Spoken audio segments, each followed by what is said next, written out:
Va bene, quindi. Right.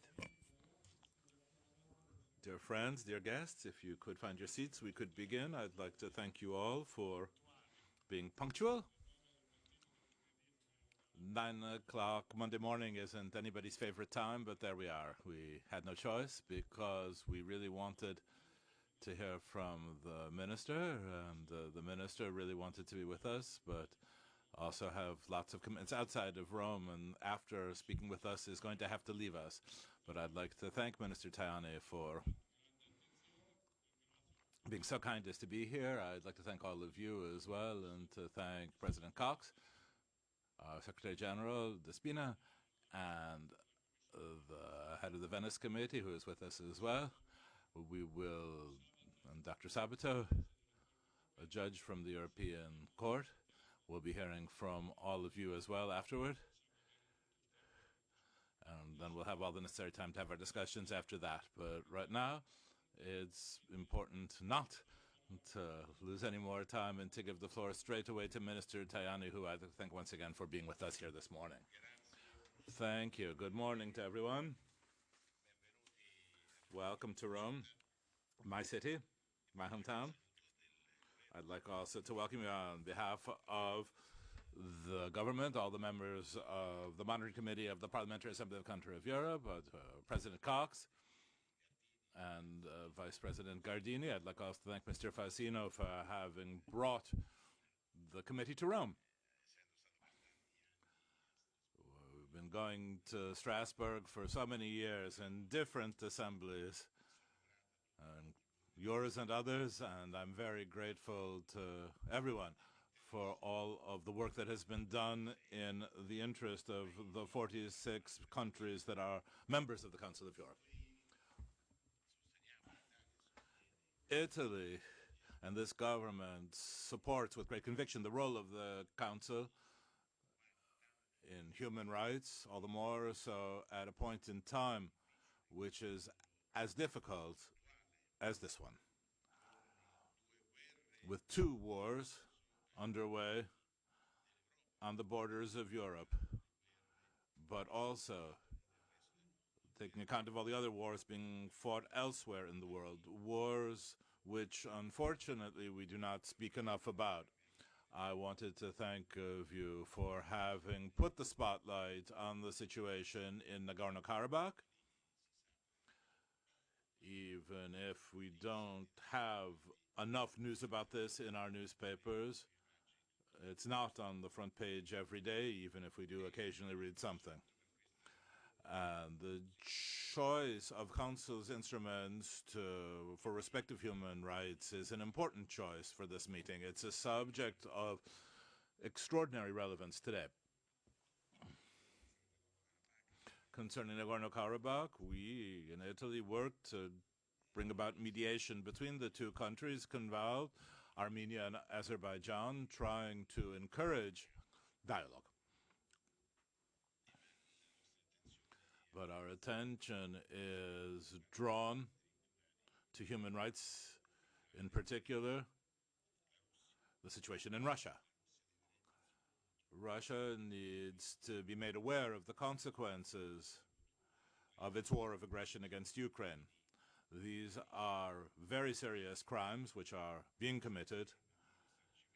And there is another subject here about repairing the damage which has been caused. And this is going to be one of the preconditions for a just peace. We will continue to support Ukraine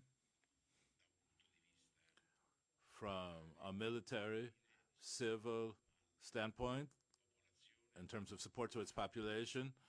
Also, Italy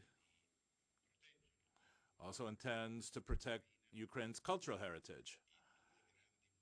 The two great museums in two great Italian cities, the Maxi in Rome and the Triennale in Milan, have approved a project for the reconstruction of the Odessa Cathedral, which is UNESCO heritage.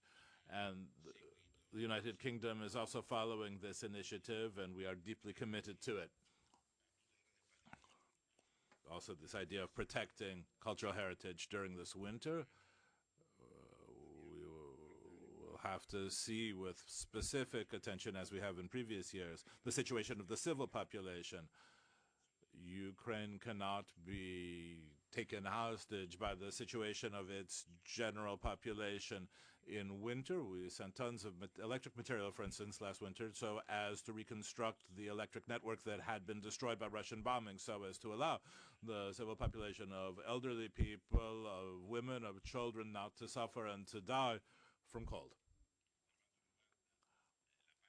Concerning reconstruction, we already organized a series of events with more than 1,000 firms involved here in Rome. We are working also in Kiev on this subject. Italy will lead in 2025 the Ukraine Recovery Conference. And this is also a direct commitment for organization made by Italy with the involvement of many of our firms. From the very outset, we have supported the idea of creating a damage register for Ukraine by the Council of Europe. And we are very proud that some days ago, the Italian justice system, with 7 members of the Council of Europe, approved this register. The same ideas should also be applied to the other wars currently underway. And criminal courts must be involved with the crimes committed against civil populations, which are particularly ferocious and atrocious, because we're not talking about a military attack or bombing or missiles being launched in Gaza. This is a cause that will also have to be taken where house by house, women and children were kidnapped, and this is something that cannot be contemplated. And since the very beginning of this conflict with Israel, its actions to destroy Hamas bases where missiles are striking different spots, the country must nonetheless respect the civil population that has nothing to do with the terrorists of Hamas. The humanitarian units that Italy has sent are already in the Gaza Strip. There is a military ship, an Italian hospital ship, that will be going to Egypt to take on board wounded Palestinians, obviously not terrorists, people from the civilian population. And there's also a field hospital being sent, which will be built once again in the Gaza Strip by military authorities. A group of pediatricians from the Emirates to help newborn Palestinians as well, and we are going to give them their support to welcome Palestinian wounded people in Italian hospitals. Our ministry has decided some days ago to add another 10 million euros to the amounts already earmarked to assist the civil population there. There's another subject as well which is particularly important to me, and I'm sure to you as well, which is the death penalty. Italy is strongly committed to a moratorium, as always. We consider that there should be abolition throughout the world because no one, not even a government, can give itself the right to take another person's life. We in the European Union, we are the only continent in the world where there is no death penalty, and we will continue to emphasize this work because these sanctions must be eliminated from legal codes throughout the world. We Italians in the last days have seen a light shone upon a tragedy which led to the murder of a young woman, 22 years old, Giulia Cecchettin, who was murdered by her boyfriend. She's not the only one, because 2 days later, another woman was murdered in another part of Italy, and there are still too many women being killed. And we have decided to dedicate a scholarship for the best talents to Julia Cecchettini from my ministry, so as to emphasize the right to freedom that all women have. And crazy love cannot be a reason to have someone be held captive if that woman does not wish to be with another person any longer. And this is an international message, and the work that the Council of Europe is doing is of very basic importance here, because the more voices are raised in defense of women's freedom and the respect of women's right to make their own choices and to have their own independence, the greater priority that will represent. Our government has approved new preventive measures, our parliament on the proposal of the government, so as to fight against violence against women. By way of conclusion, I should like to emphasize our full support, dear Piero, to the work done by the Monitoring Committee, which is a form of work that strengthens the credibility of the Council of Europe in a multilateral context. The presence of these mechanisms for monitoring has become an instrument for oversight of what is happening in so many different parts of the world, and should also be a voice which makes itself heard. And here in Rome,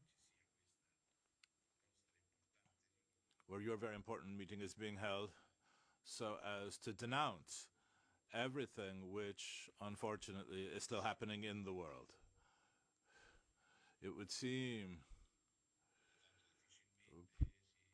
to work in such difficult situations, it seems like a difficult task. But today, we need to make our voice heard, to show signals about the commitment of those who believe in freedom, in the dignity of persons, in people's individual choices, so that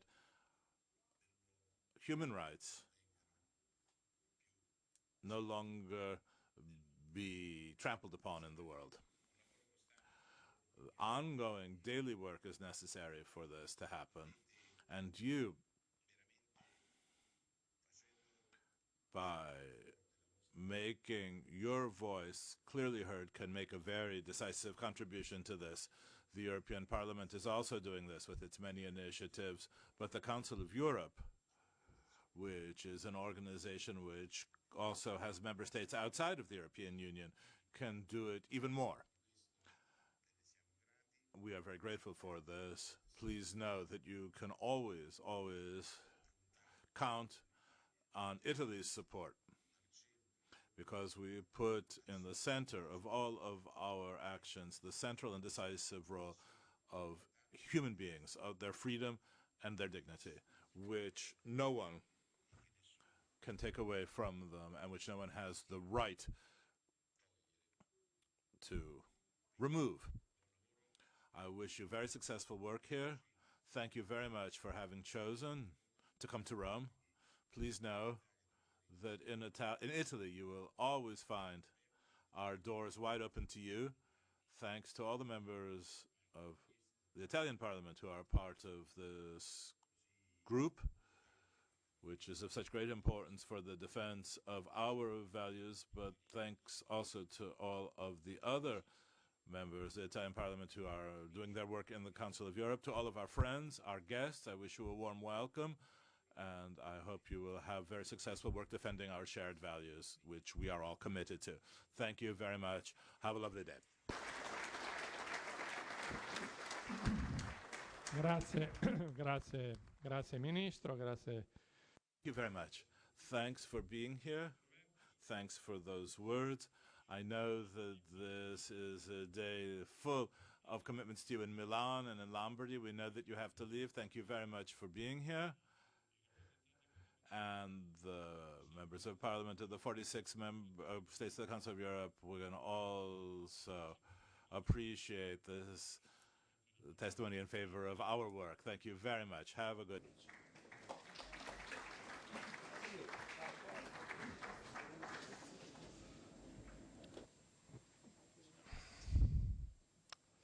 Bene.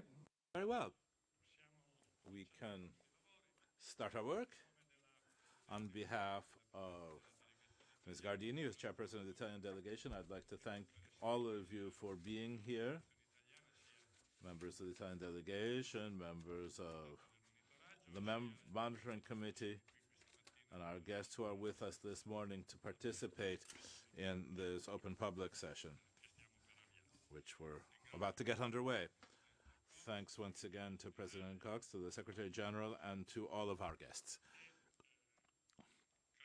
I think that our meeting here is really significant at the present moment. Everything we're seeing around us today, the Council of Europe, as we all know, was created in 1946 on the basis of an idea of Churchill's, which was to have a place where nations and peoples who had been fighting the Second World War would be able to reconcile and together to build a shared future. And that's why the Council of Europe is the most important European meeting place for this work of reconciliation. It's the only European organization in which all countries of the continent are represented and whose main goal, as you all know, is to affirm the rule of law, the civil human rights, basic freedoms, which are the guarantee that a society may be democratic. And our committee is the instrument through which, let us say, these goals may be pursued, with the idea of monitoring that we are constantly deploying this afternoon and tomorrow. In the closed sessions, limited to the members of the committee, we will be examining a series of reports on specific countries to show the success of the monitoring work that we are constantly doing on all the 46 member states of the Council, be they countries where democracy is more recent, be them in countries that have been members since the beginning of the Council's existence. And in this work, which we are doing, obviously, cooperation with the structures of the Council of Europe is of basic importance. I think the Venice Commission, here we have the President and the Secretary General of that body with us, who we are grateful to see here. And I'm thinking also of the European Court of Human Rights, which its rulings that are an essential reference for governance and observance of the rule of law. We have Dr. Sabato, who's the Italian Justice of the Court, who will be talking to us quite soon. I'm also thinking of the groups that have made up the Council of Europe, the Greco, the Group on Corruption, Gremio, which works on violence against women, the committee that works against torture. All these structures work together so as to determine the ongoing monitoring action and orientation action that is undertaken to guarantee that human rights be supported. I would have a question to ask, perhaps. We're in Europe, and as Minister Tajani just recalled, Europe is the homeland of rights. And we might ask much more than perhaps on other continents or in other countries. Europe, which is the homeland of rights, does it need to go on monitoring that rights are guaranteed? And I would say, yes, we must, because rights aren't a monument carved in marble. They're a living part of our society, and we know that today there are countries and bodies that call these rights into question. The idea of liberal democracy and people who said that democratic societies may, in fact, have an autocratic twist brought about to them. And we know that every day we need to fight for justice systems to remain independent vis-a-vis frequent attempts that are made by politicians and governments of different stripes to try to make judges independent, subject to some form of control. We also think about the right to information. Our civil European, we've seen various murders like Daphne Caruana in Malta, others in Slovakia, journalists who are playing a very basic role in guaranteeing citizens' right to information. Also the situation of women. Minister Tajani recalled a very dramatic occurrence in Italy a few days ago, which has made our country much more aware of this, and has brought about a great wave of solidarity with families and people concerned by this type of violence. And since the beginning of the year, 107 Italian women have been murdered. And this is something we're aware of, but it's a subject of great importance to today's societies. And we're also living in a multicultural society, a multi-religious, multi-ethnic societies in Europe. We don't only have the people who have been born there, we also have millions and millions of citizens who have come from other continents, other nations, who have come to live in our countries. And again, we have the idea of guaranteeing equal opportunity, all of the basic rights which every person needs to be able to have in the context of their own cultural, ethnic, linguistic, civil identity without fear. And this is why the subject of ensuring that everyone should be able freely to practice their own sexual orientation, their forms in which they experience love, are also subjects that need to be dealt with. And to conclude, I think that there's a new sphere of rights that we are seeing. Artificial intelligence is creating new frontiers for all of our rights. Climate change also is creating new frontiers for all of our rights. And finally, I've let this for last, but in fact it's the main subject today.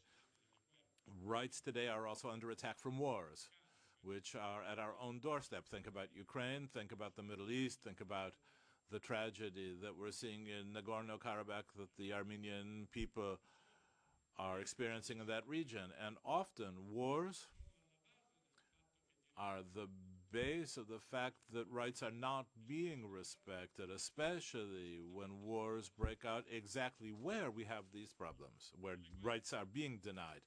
And as you know, rights are a fundamental negation of all forms of rights. We've seen this in Slovenia, and we knew that after the fact. We thought we would never see this again, and then we saw, in fact, this happened in Bucha in Ukraine. And then we saw on the 7th of October what happened in Israel. Wars which bring about dramatic forms of suffering. Think about what's happening to the population of Gaza, or the population of Nagorno-Karabakh, or other populations as well. But fighting for rights is not just an option. It's a need, a necessity, a duty. And I think that the Council of Europe, from this standpoint, has a very basic role to play for the reasons for which it was born and has gone on existing. And so with President Cox at the 4th Ministerial Summit at Reykjavik a few months ago, there once again we redefined our platform of commitments which bind us, bind our individual states and each one of us to go on working along those lines. Well, that was a bit the meaning of the open session this morning. We've put at the very center of this the subject of what instruments, what policies should be used to reaffirm rights on the basis of conflict resolution in particular. I'd like to thank once again all of our guests who are honoring us with their presence this morning, all the members of the committee, and in particular, President, to whom I will now give the floor. President Cox, thank you.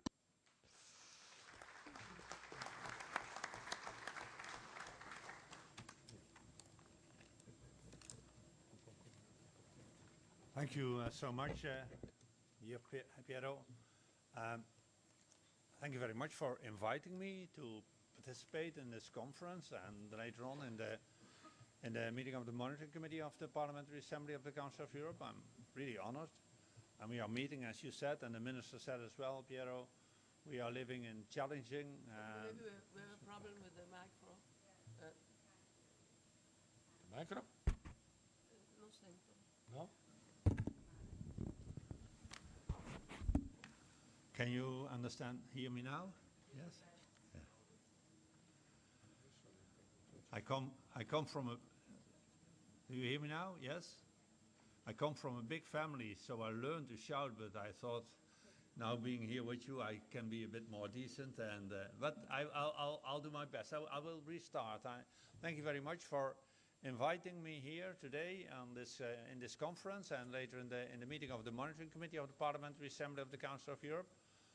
I'm most honored, especially because we are meeting in challenging and dangerous times, as Minister Tajani and the President of the Monitoring Committee mentioned. We have seen the war of aggression of Russia against Ukraine. We see the tensions between Armenia and Azerbaijan. We see what is happening in our direct neighborhood, where Israel and Hamas are involved in a horrible war. We have seen tensions in the Western Balkans rising. Whatever you mentioned, we see how things are developing, and they are not always developing for the best. The title, dear friends, for this high-level exchange of views, the strategies and tools of the Council of Europe to ensure the respect of human rights, rule of law, and democracy obligations in the resolution of conflicts, covers, I think, key questions that came out of the Reykjavik summit earlier this year, when the European leaders reiterated, also on the basis of our inspiration, I think, Piero, as you mentioned, where they reiterated their commitment to securing and strengthening the three fundamental interdependent and alienable principles for which our organization stands for: democracy, rule of law, and human rights. During that summit in Reykjavik, our leaders, confirmed the strongly held belief that democracy, based upon a state of rule of law and respect for fundamental human rights and freedoms, is the only manner through which our member states can assure that all citizens can live in a harmonious, peaceful, and free society, also to live together in a peaceful society. In other words, they reconfirmed that properly functioning democratic and rule of law institutions in our member states and full respect for human rights are not only essential for the well-being of their citizens, but also for the proper functioning of the rules-based international multilateral order on which basis our organization is founded ever since the end of the Second World War. The heads of state and government therefore solemnly reiterated in Reykjavik, in our presence, their resolve to meet their obligations under international law, including the Statute of the Council of Europe and the conventions they are signatory of, and to prevent and resist democratic backsliding in the Council of Europe member states, including in situations of emergency, crisis, and armed conflicts. In order to do so, they pledged to enhance their shared commitments, obligations as member states of the Council of Europe. These are hefty and laudable pledges, but they will not now have to be transformed into concrete action, as you also mentioned, Piero. The proof of the pudding is in the eating. I therefore very much welcome the initiative of our Monitoring Committee to organize this exchange of views with the aim of furthering our reflections on this process, especially consider that both our monitoring system as well as the other bodies inside and outside the Council of Europe have not yet been able to prevent and counter democratic backsliding and interstate conflicts so far. As said, we live in dangerous times, and we have to do better to make Europe a less dangerous and more secure continent. Dear colleagues, the developments of the strategies and tools of the Council of Europe to ensure the respect of human rights, rule of law, and democracy obligations in the resolution of conflicts, and I would add, more importantly, for the prevention of conflicts, is a task of all statutory bodies of this organization. Only if we work closely together can this challenge be met. As I already highlighted in my earlier report to the Assembly on the Assembly's vision on strategic priorities for the Council of Europe, while each of the statutory organs of the Council of Europe should be able to pursue decisive action on its own, where possible, they should try to work together to reinforce each other's actions in concert and look for synergies based on the added advantage that each of our bodies have. The thinking process of these crucial issues has in fact already started in the Assembly for some time ago, and some of its ideas have been formulated in my already mentioned report on the Assembly's vision on the strategic priorities for the Council of Europe, and also in my report on the role and mission of the Parliamentary Assembly main challenges for the future, as well as in Madam Fiona O'Loughlin's report on the Reykjavik Summit of the Council of Europe, united around values in face of extraordinary challenges. It would go far beyond the scope of today's exchange of views to outline all the ideas and the role of the Assembly that were developed in this report, but I would like to mention just a few. First, it is a matter of priority to improve monitoring in line with paragraph 22 of the resolution on strategic priorities. Let me quote, "The Assembly reiterates its call, backed by the Committee of Ministers at its session in Helsinki, May 2019, for a stronger and more structured coordination between the monitoring activities of the Assembly, the Committee of Ministers, the Secretary General, and the Commissioner for Human Rights, as well as of the various specialized monitoring and advisory bodies and mechanisms of the organization, without prejudice to their independence. More broadly, the Assembly considers that it would be beneficial to examine more efficient ways of coordinating monitoring activities with other organizations, including the United Nations, in order to achieve better synergy, avoid unnecessary duplication, and alleviate the reporting burden for member states. It stands ready to engage in a constructive institutional dialogue on this matter and will evaluate its own monitoring activities." This we decided together in 2019. Second, I would like to mention promoting the convention-based system and negotiations and agreements on areas of common interest. The Council of Europe, and the Assembly in particular, should embrace a forward-looking vision and react to new challenges at the early stage, anticipating their possible impact on democracy, human rights, and the rule of law. It should stay ahead of developments and keep up with societal changes. Thanks to its conventions and standard-setting role, the Council of Europe remains a cornerstone of the rules-based multilateral legal order in Europe. Third, I would like to mention ensuring that this legal order is accompanied by monitoring mechanisms which allow for its effective implementation. A fourth point that I would like to raise is ensuring the authority of the European Court of Human Rights and the execution of its judgments and interim measures. The European Convention on Human Rights should be safeguarded and strengthened. One of the main challenges are recent attempts to undermine the authority of the European Court of Human Rights, and their elimination should be considered another top priority for all sectors of the organization. And fifth, promoting activities aimed at reversing the trend of backsliding of democracy observed in a number of member states. We should pay particular attention to enhancing citizens' trust in democratic processes and encourage civil participation in public decision-making. These are 5 of the examples, and I could mention many more.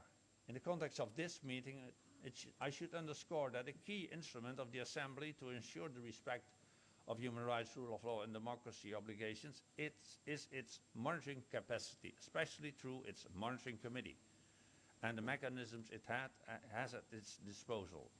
As is the case for the convention-based monitoring bodies, our monitoring is not about policing and control. Far from that. It is about an honest and constructive dialogue between member states with a view to helping each other to live up to our ideals, promises, and obligations. And even if this sometimes means to be critical or to disagree.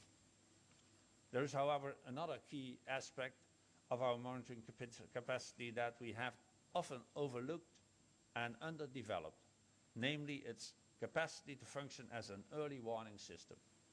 And indeed, one of the main conclusions of the Reykjavik Summit was the need for the Council of Europe to strengthen and develop its early warning capacity, with the hope and intention to prevent conflicts and breakdown of the international rules-based order, as was what happened when the Russian Federation illegally invaded Ukraine, and we were sitting there and watching it. As emphasized in the report on the role of the Council of Europe in preventing conflicts, restoring credibility of international institutions and promoting global peace by Madam Lysia Vasilenko, as well as the opinion of Mr. Claude Kern on this report, conflicts are often, if not the result of, or at least are preceded by the dysfunctioning of the democratic and rule of law institutions, and an increase in number and in frequency of violations of the obligations under the statute of our organization. These are telltale signals that not that a conflict is about to happen, but that conditions are emerging in which a conflict can break out.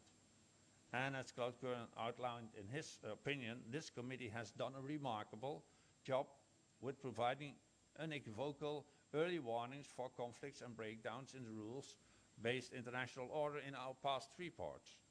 However, while the committee did produce these warnings and alerted the members of the Assembly and the public at large, they did not lead to the required reaction and followed by the Assembly or the Council of Europe at large.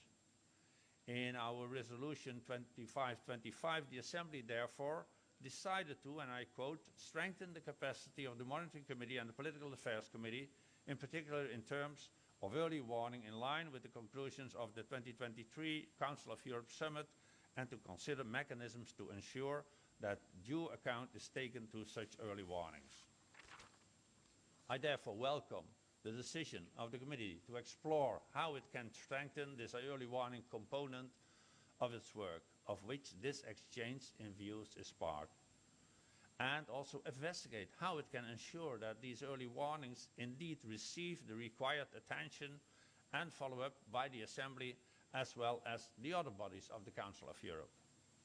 However, for such mechanisms to be effective, it is necessary that the Monitoring Committee indeed follows all member states of the Council of Europe with regard to their membership obligations, and not only those that have become more recently members of our organization.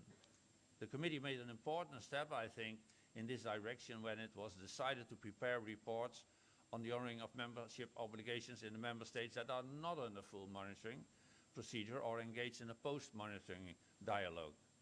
However, in order for this to be truly effective, the committee should investigate how it can improve this aspect of its work, in particular with regard to strengthening its reactivity and ability to quickly respond to developments in member states that are not under full monitoring procedure, not engaged in a post-monitoring dialogue, or subject to periodic reviews of their obligations of the Council of Europe.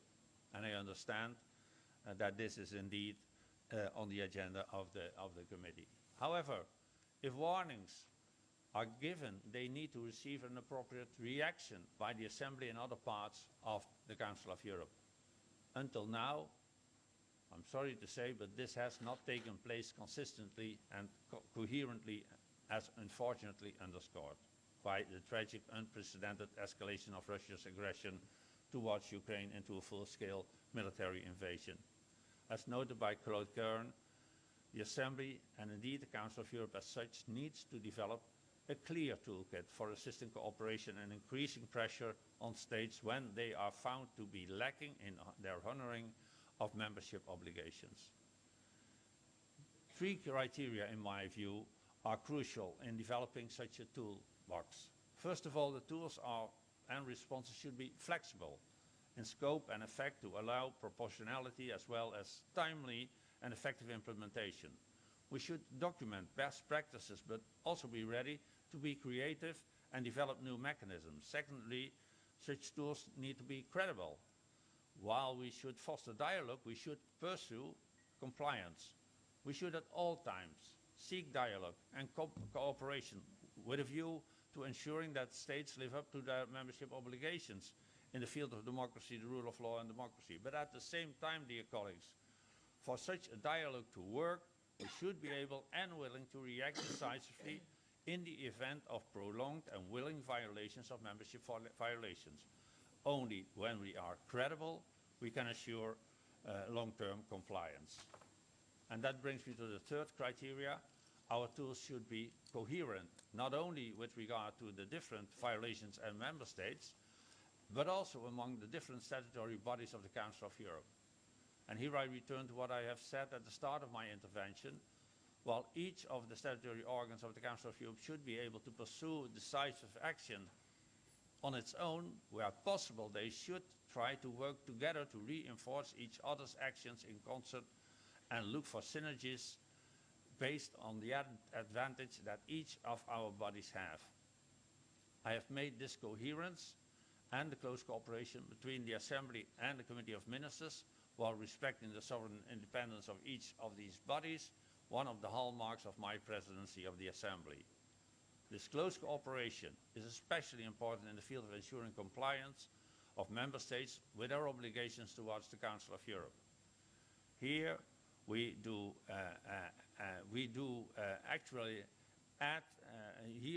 recently did add a very important mechanism at our disposal that reflects this philosophy of mutual reinforcement, namely the joint complementary procedure. Since it has been created in 2019, it has never yet been used. But we should not be hesitant to do so if needed. There have been increasing calls to look at a possible use to deal with some most worrisome developments that challenge the credentials, the credibility of our organization. These calls have been employed in resolutions adopted in our October part session of this year in cases where authorities of Turkey and Azerbaijan do not live up to their commitments. Our two bodies should start a reflection on how this procedure could be used with the required flexibility and the privileging cooperation and dialogue to ensure compliance with our obligations. Only then, dear colleagues, will an early warning system be truly effective. Thank you very much for your attention.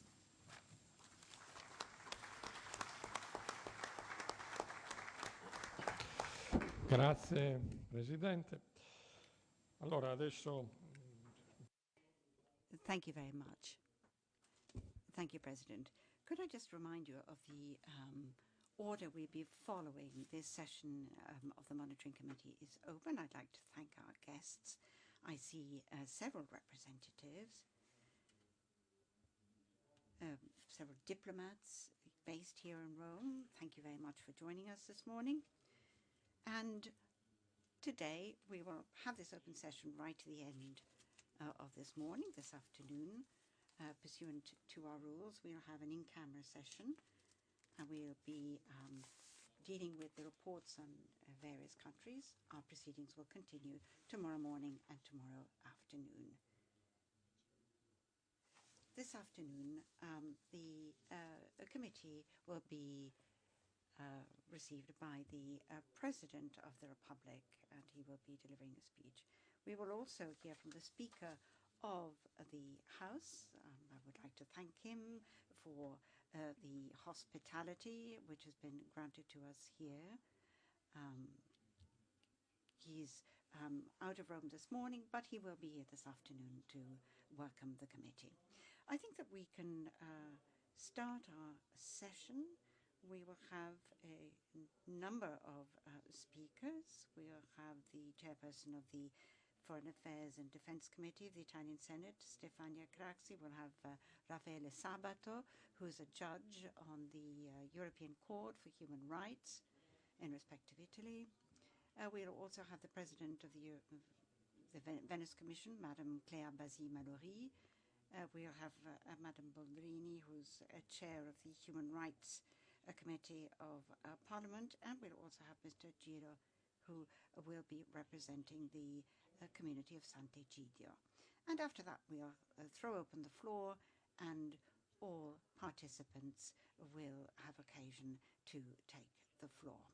So, without further ado, I'll pass the floor over to Senator Stefania Craxi, who's chair of the Foreign Affairs and Defense Committee of the Italian Senate. Thank you, Stefania, for being here today.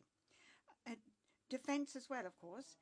Foreign Affairs and Defense. Yes, I should have specified that. In the lower house, we have two separate committees, but the Senate has the one committee.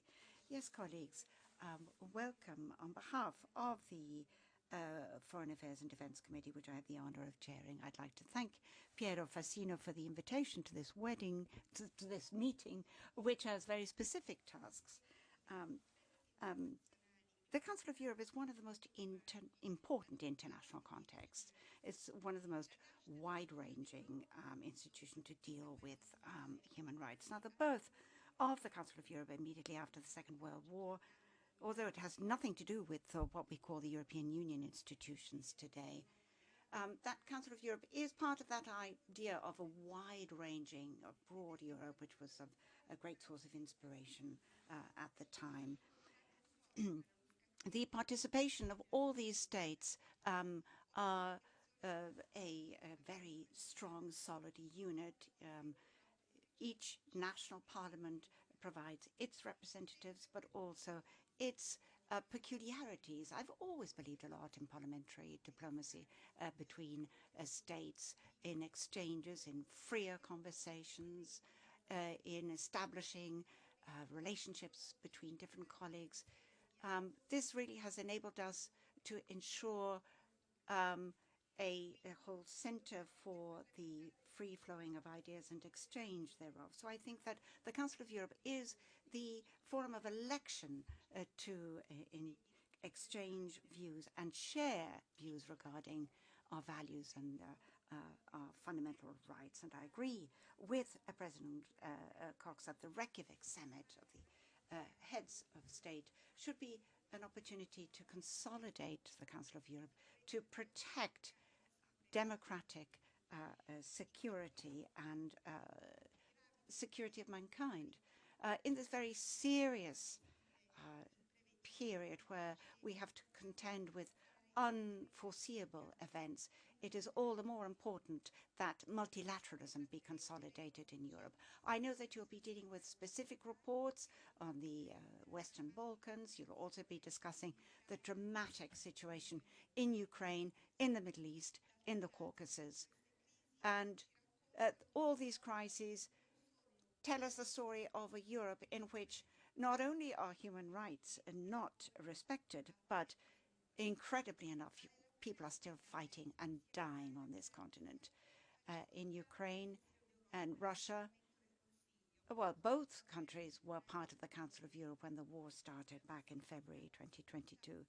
And Russia was expelled precisely because of the events of the month of February, and it was expelled in March. And all of this is really wreaking havoc with our institutions, where we thought that these institutions could really influence people to a greater extent. But of course, all of this was in a world where ideas circulated, information circulated less quickly. Now, parliamentary democracy in this situation can be a pillar of democracy and help provide guidance, particularly with regard to respect for human rights. And this is not, of course, in contrast with traditional diplomacy, but quite the opposite, an extra impetus.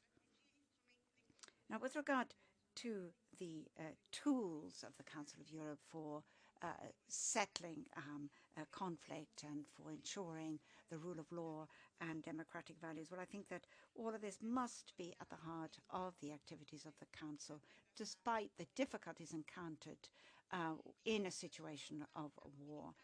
The Council of Europe has mobilized all possible available instruments to ensure that the Russian Federation be considered entirely responsible for the violation of human rights and the very serious violation of international law principles. And it believes that it should also provide compensation for the victims. Now, the initiatives taken by the Council, the most striking initiative was to set up a register of the violations. This was done in the context of the partial agreement reached with the Council of Europe, and this is the first step towards an international compensation mechanism. This register was decided at the summit which took place at Reykjavik in May of this year. 42 countries plus the European Union have joined the register, either as members or associate members. And I think that this register is an economic tool, but it's also it has a moral function. Now, the situation in the Middle East is increasingly dramatic. Every day it gets worse, and those who are directly and indirectly involved must strive towards an equilibrium, a balance which will help mitigate the situation in which thousands of civilians are dying on a daily basis. And this has happened after one of the most ferocious and cruel attacks on the people of Israel. Hamas, the terrorists, must be stopped. We recognize Israel the right to exist and the right to defend itself and its people. Despite that, an end must be put to this conflict. Common sense must prevail. I'm rather worried about the spirit of our times, which doesn't really help. Thanks to the help of international organizations, hopefully we will manage to avoid the explosion of our continent. We must try to invest in our solidity, in a strong Europe. All our diplomats are committed to this goal. We have all committed ourselves to trying to stop the ethnic cleansing which took place in the Western Balkans. There were many peace missions which were guided by or directed by Italians, protecting schools and churches and places of worship.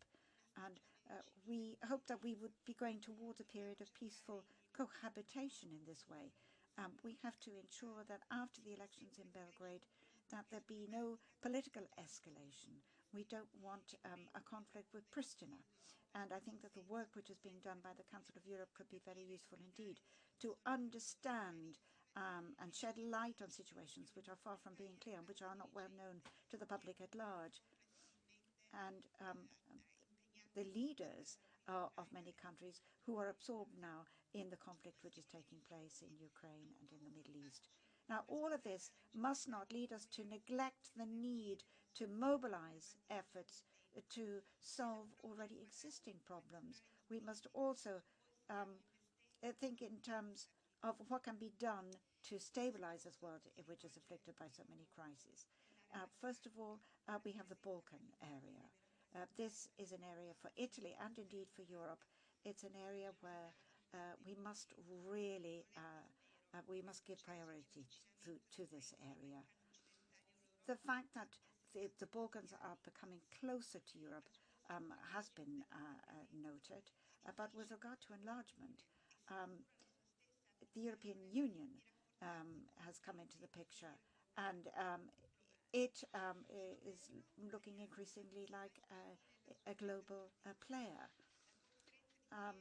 The Trieste conference was held recently. I attended this, and this is one of the activities organized by the Italian authorities to promote multilateralism and regional cooperation between Central, Eastern, and Balkan European countries. On the 10th of September, I led a parliamentary delegation which went to the Fin City camp where I met the commander, the generals in charge, and we were given information on the general situation and the main activities carried out by the NATO military and the current situation in terms of security in the region. And what I was told is worrying me.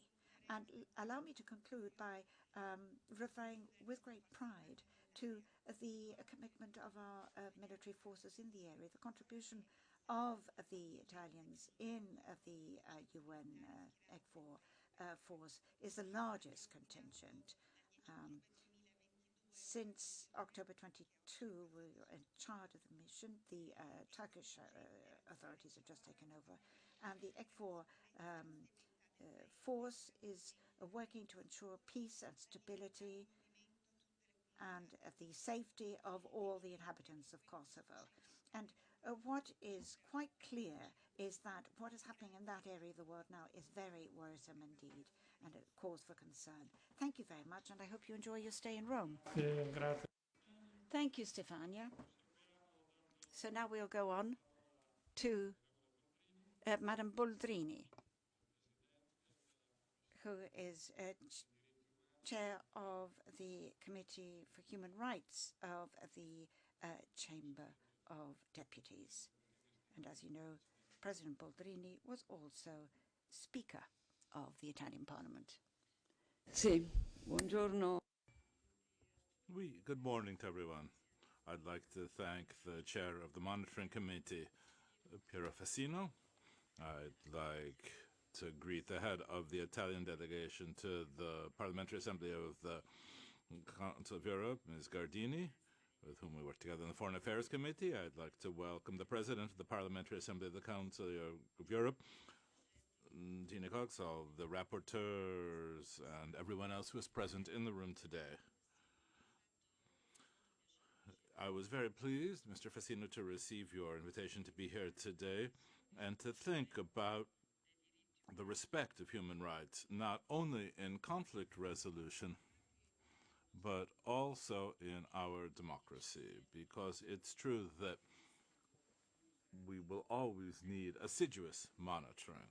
And I think we've already heard that with 46 member states, which corresponds to 700 million citizens, the Council of Europe is the main organization for the defense of human rights in Europe. And beginning in 1949 has gone on producing actions which wish to extend and reinforce human rights. And this is an activity of primordial importance for the development of our societies. And among these different actions of the Council of Europe, there is one which is particularly dear to my heart, which is the Istanbul Convention on the prevention and the fight against violence against women and domestic violence.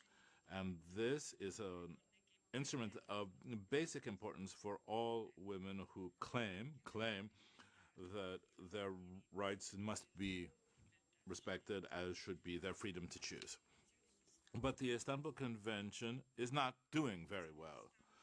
The Istanbul Convention finds itself in the dock as if it were an accused person in a court. It's being attacked. Turkey, the country in which it was signed, has withdrawn from that same convention. In Hungary, the parliament has refused to ratify the convention. In 2020, Poland, via their Ministry of Justice, has announced their proposal to withdraw. And in the European Parliament in Brussels, dear colleagues, not all political parties, I imagine you will have noticed this yourselves, voted in favor of ratifying that same convention. And we're talking about the most important international treaty for the prevention of and fight against violence perpetuated by men against women. This situation needs to be of concern to us. It is symptomatic of a political climate which does not encourage the reaffirmation of women's human rights. This is a climate which has deeply changed compared to the second half of the last century, which was a period which seemed to be impossible to stop in terms of expansion of human rights, of civil liberties, and of different social conquests. That seemed to be the trend at that time. Now there are many signals that tell us we're going through a historic phase of regression and of democratic crisis. And if the last century, the 20th century, seemed to be the century in which human rights were reaffirmed, I would not hesitate to say that we are now living in a time when those human rights are being eroded. Today, there is a total erosion of such human rights. No one, and I repeat, no one is immune to this risk of backtracking, as President Fassino said. So we are living in a time when these rights, even if they are consecrated in our Constitution and in the Universal Declaration of Human Rights, I would prefer to define them as human rights and not the rights of man, because women also exist. So human rights, which represent all of us, and not simply to be disregarded and to be aware that this is not necessarily going to go on existing forever.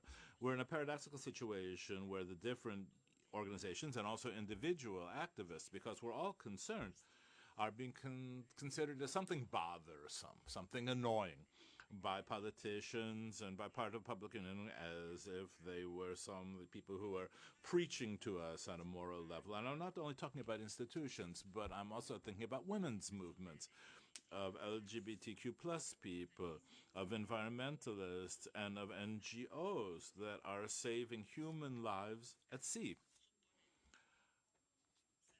And always being considered in this way. Their requests and their recommendations do not have the necessary impact and are ignored by governments. And in this way, let us say that those who speak out from organizations, but also as individual militants and activists, are being exposed to media scorn, and by people who are seeing the public debate break down. And I'm saying this with grave concern. There is a true process of delegitimization of all of these individual organizations and associations who are dealing with human rights today. And this obliges us to act so as to preserve our system of guarantees and safeguards, to have oversight of those who are promoting them, including the Council of Europe.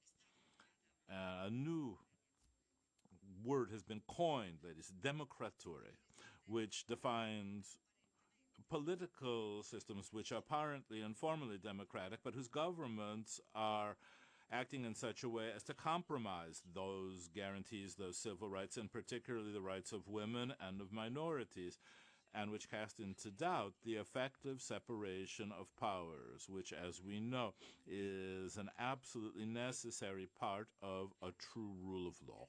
So guaranteeing the oversight, the monitoring of human rights today is a real challenge that needs to be dealt with not only in the context of conflict resolution, but also in contexts that do not concern wartime. A few days ago in Russia, the Supreme Court put the LGBTQIA+ movement on the list of extremist organizations. Are you aware of this? Do you think what that means? Which basically means they are negating not only any form of joining associations or fighting for rights, but also feeding into a very dangerous climate of hate concerning sexual difference. In some countries of the Council of Europe, laws have been passed which basically forbid NGOs to deal with migrant rights and creating a sort of crime of solidarity. And this is of great concern to us all, dear colleagues. Are we doing enough to stop this from happening?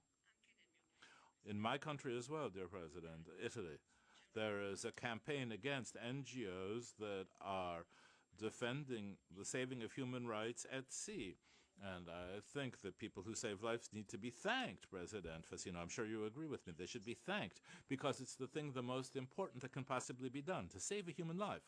But in fact, on the contrary, what is happening is that these NGOs, these associations, all, even by law today, are being stigmatized. There is a decree handed down in our country which has become a law which limits the activities of such groups because they're being accused without proof of nothing less than collusion with human traffickers. And to be them, the NGOs who are saving lives at sea with their presence of being the cause of massive migratory flows. Are you aware of the type of instrumentalization, then, of a warping of reality that is being undertaken here? These are very grave and very false accusations.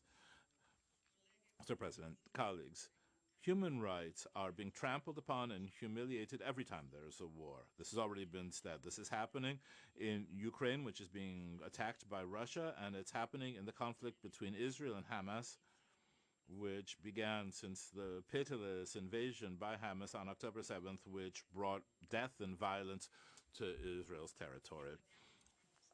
And let's look at what's now happening in Gaza. dear colleagues, with the deaths of thousands of innocent civilians, almost 15,000, 70% of them being women and children, with carpet bombing of indiscriminate destruction of houses, schools, hospitals, and products of basic necessity being impossible to obtain by the population for more than 2 weeks. All of this violates human rights and violates the rules that need to be observed during a conflict. Even in wartime, there are rules. And here they are being violated. The principle of distinction, of precaution, the principle of proportion, which are laid out in the Geneva Conventions to protect civilians in wartime. And none of this humanitarian international law is being respected today in Gaza. So we see that today, fighting for the respect of human rights means, above all, fighting for peace, to put down arms, and also for nuclear disarmament. And that's another issue that we're practically not talking about, but we're sitting on a powder keg here. The nuclear threat is, however, being completely ignored. And in such a situation, the Committee for Human Rights that I have the honor to chair has become the reference point for many associations in our civil society that are only asking to be heard, to present to Parliament their own proposals to denounce violations of human rights in different parts of the world. And this, as we are well aware, sometimes brings about very polemic reactions from the diplomatic representatives of the countries concerned. But there's yet another issue here, which is the relationship between Parliament and government in terms of human rights. Often there are tensions, dear colleagues, because all too often the logic of reason of state, or that of commercial interest, or sometimes that of containing migratory flows, these reasons are opposed to the request of having declarations made concerning countries in which there are very serious violations of human rights. And here I will conclude, dear Chair. I will just say one more thing. As chair of the Committee of Human Rights of this chamber, there's one more thing I need to say. Italy, concerning human rights, since 1993, the year in which UN Resolution 48-134 was approved, has been in a situation of fault. It does not have an independent body on human rights which also has the possibility to carry out inspections. We are among the very few European countries not to have done this. And for me, and I'm sure that also for you, Mr. Fassino, and many other colleagues, is a reason for great uneasiness and indeed regret. Mr. Chairman, Mr. President, I hope that the work of the Monitoring Committee of the Council of Europe, I know that is of the greatest importance possible, more than ever today. And I've had the experience of many years now, which is telling me that in this area, we need to be clear and inflexible. If we don't do this, we are not carrying out our own duty. In respect of human rights, this is a universal principle which is valid everywhere and always, and not intermittently, and doesn't stop at the boundaries of certain countries. This is valid everywhere and always, because human rights are not an option, and they're not negotiable. Because as a legal expert who is very dear to us, Stefano Rodotà, has said, rights speak. They are the mirror and the measure of injustice, and they are an instrument to fight those. Thank you very much. Grazie. Thank you very much, Madam Boldrini. And now we can continue. And as you know, one of the most important institutions which fulfills an essential task is that of the European Court for Human Rights. Now we have Justice Sabato, who is judge on the European Court of Human Rights, and I'll pass the floor over to him. Well, I would like to thank President Fassino and the Monitoring Committee for having invited me. I'd like to extend my greetings to President Cox and Madam Gardini. I'm very pleased to be able to take the floor, and I will speak the language of the country of democracy and my country, the country in which I am today.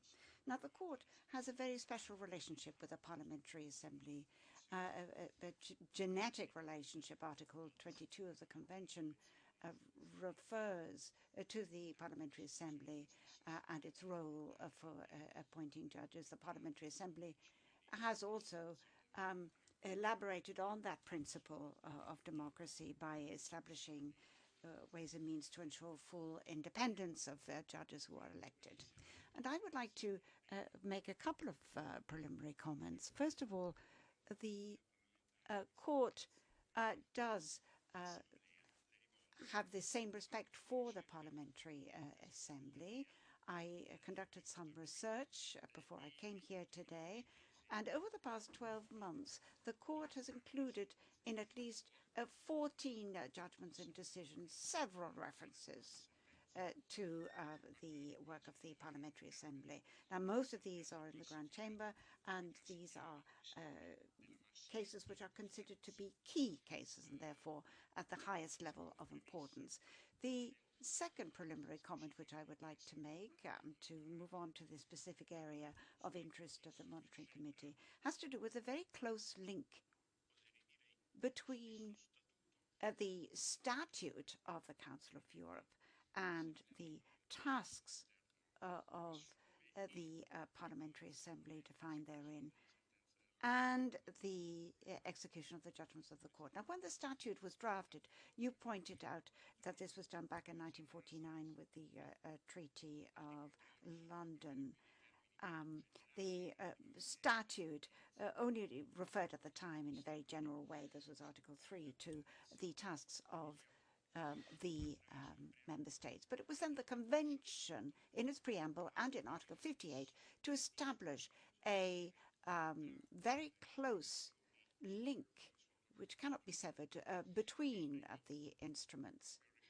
And unfortunately, recently, this was highlighted back in March of 2022 after the adoption by the Committee of Ministers of the resolution on the position of the Russian Federation and the fact it was no longer a member.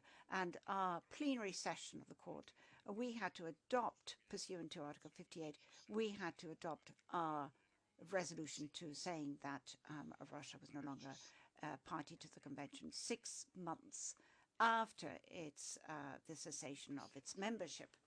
So despite this dual link, which I call the link of compliance or conformity, given the fact that there's increasing judicialization of international provisions, there are certain articles, there are certain provisions there to ensure the execution of the convention and the implementation of the judgments. Article 46, following the amendment which was made back in 2004 regarding Article 14, after referring to the commitment of member states to respect the judgments, then there's a mechanism which was established whereby the court sends on to the Committee of Ministers its judgments, and then there is a proper a check on the execution thereof.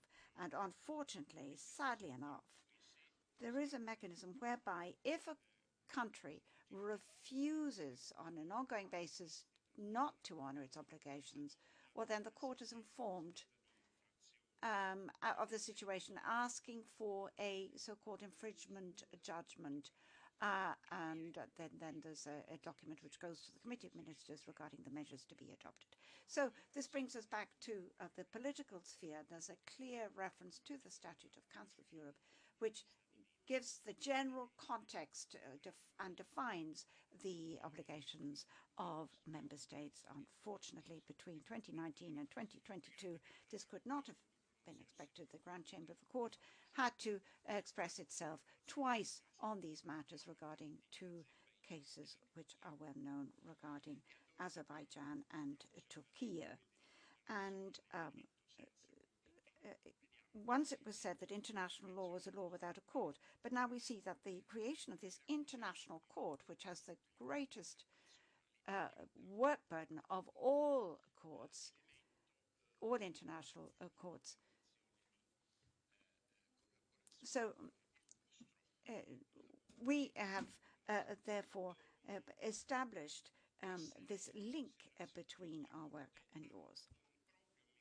Now, having said that, the court has its own mechanism for international relations. It's a very modest one, but I would still like to share it with you because it was developed in 2015 with a high-level conference on the implementation of the European Convention and shared responsibilities. You might remember this slogan of the time. This was the Brussels Declaration.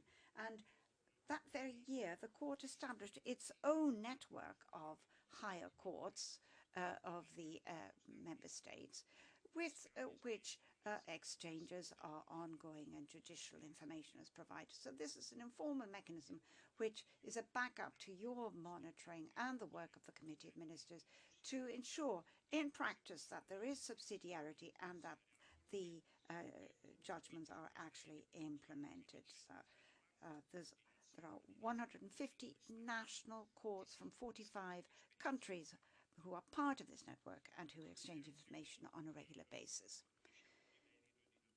So just to make certain technical points here, I'll make a couple of them. First of all, regarding what has happened over the past 2 decades, what your committee is providing support to the Committee of Ministers. Now, the European Convention, formally speaking, does give it the task of supervising the execution of judgments, and you do this by way of monitoring. Now, the Parliamentary Assembly, if I'm not mistaken, adopted its first resolution back in the year 2000, and now we're in the year 2023. And I read 2245 of 2023. This was a resolution which was also adopted by your Committee for Human Rights. And you expressed the will to further strengthen procedures for swift implementation of judgments, including provisional measures. And I'll come back to those provisional measures in a minute. So in this context, from my point of view of observer of the court, what struck me was that the Parliamentary Assembly has expressed concern regarding the increase in the number of cases in abeyance from 2,000 back in 2019. We've gone up to about 6,000 in 2023.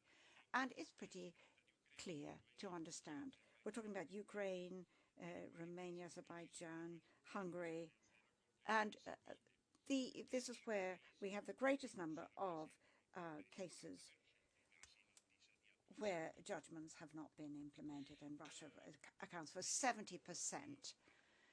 Now, to go on to the work of the monitoring committee, as an observer, as a member of the court, I would very much appreciated the swift reaction of the monitoring committee asking states to implement our judgments. Back in 2020, a few days after a judgment was handed down, the co-rapporteurs for Azerbaijan asked the government to follow what was said regarding Igor Madadov. And then there was the case of Osman Kavala. Once that judgment became final or definitive in 2020, a few days later, the co-rapporteurs of the Parliamentary Assembly turned to the Turkish authorities asking for him to be released immediately. But there's more than that.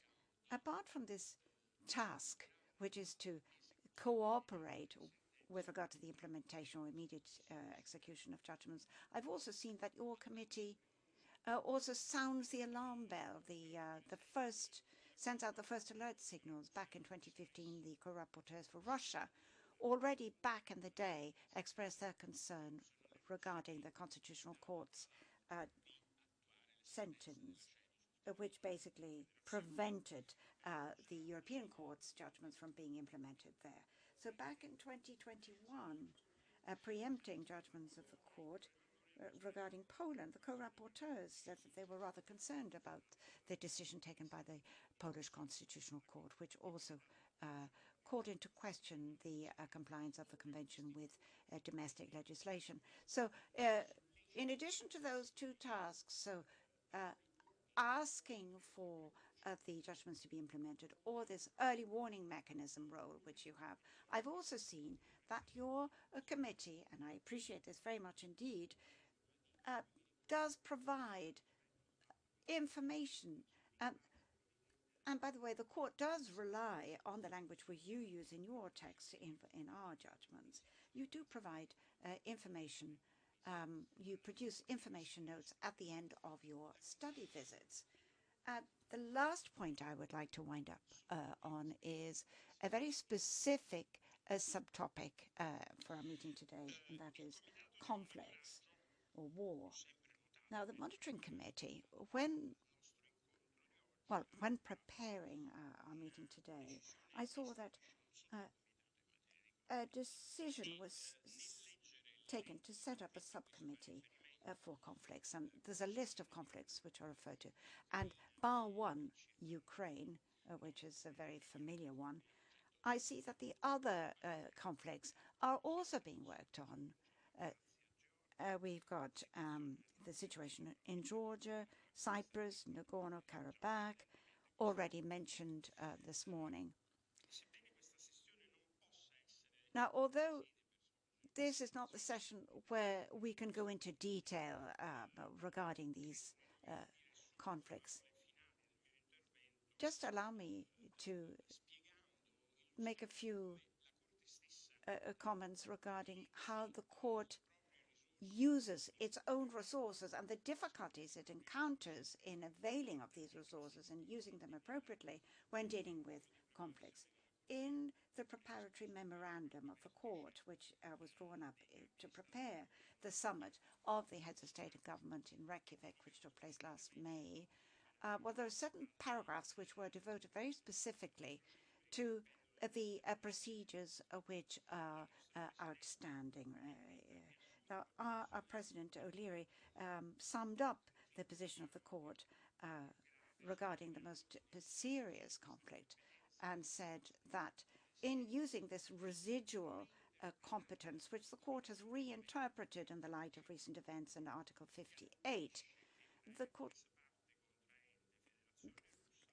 court guarantees that no contracting party can withdraw retroactively from its obligations as enshrined in the Convention.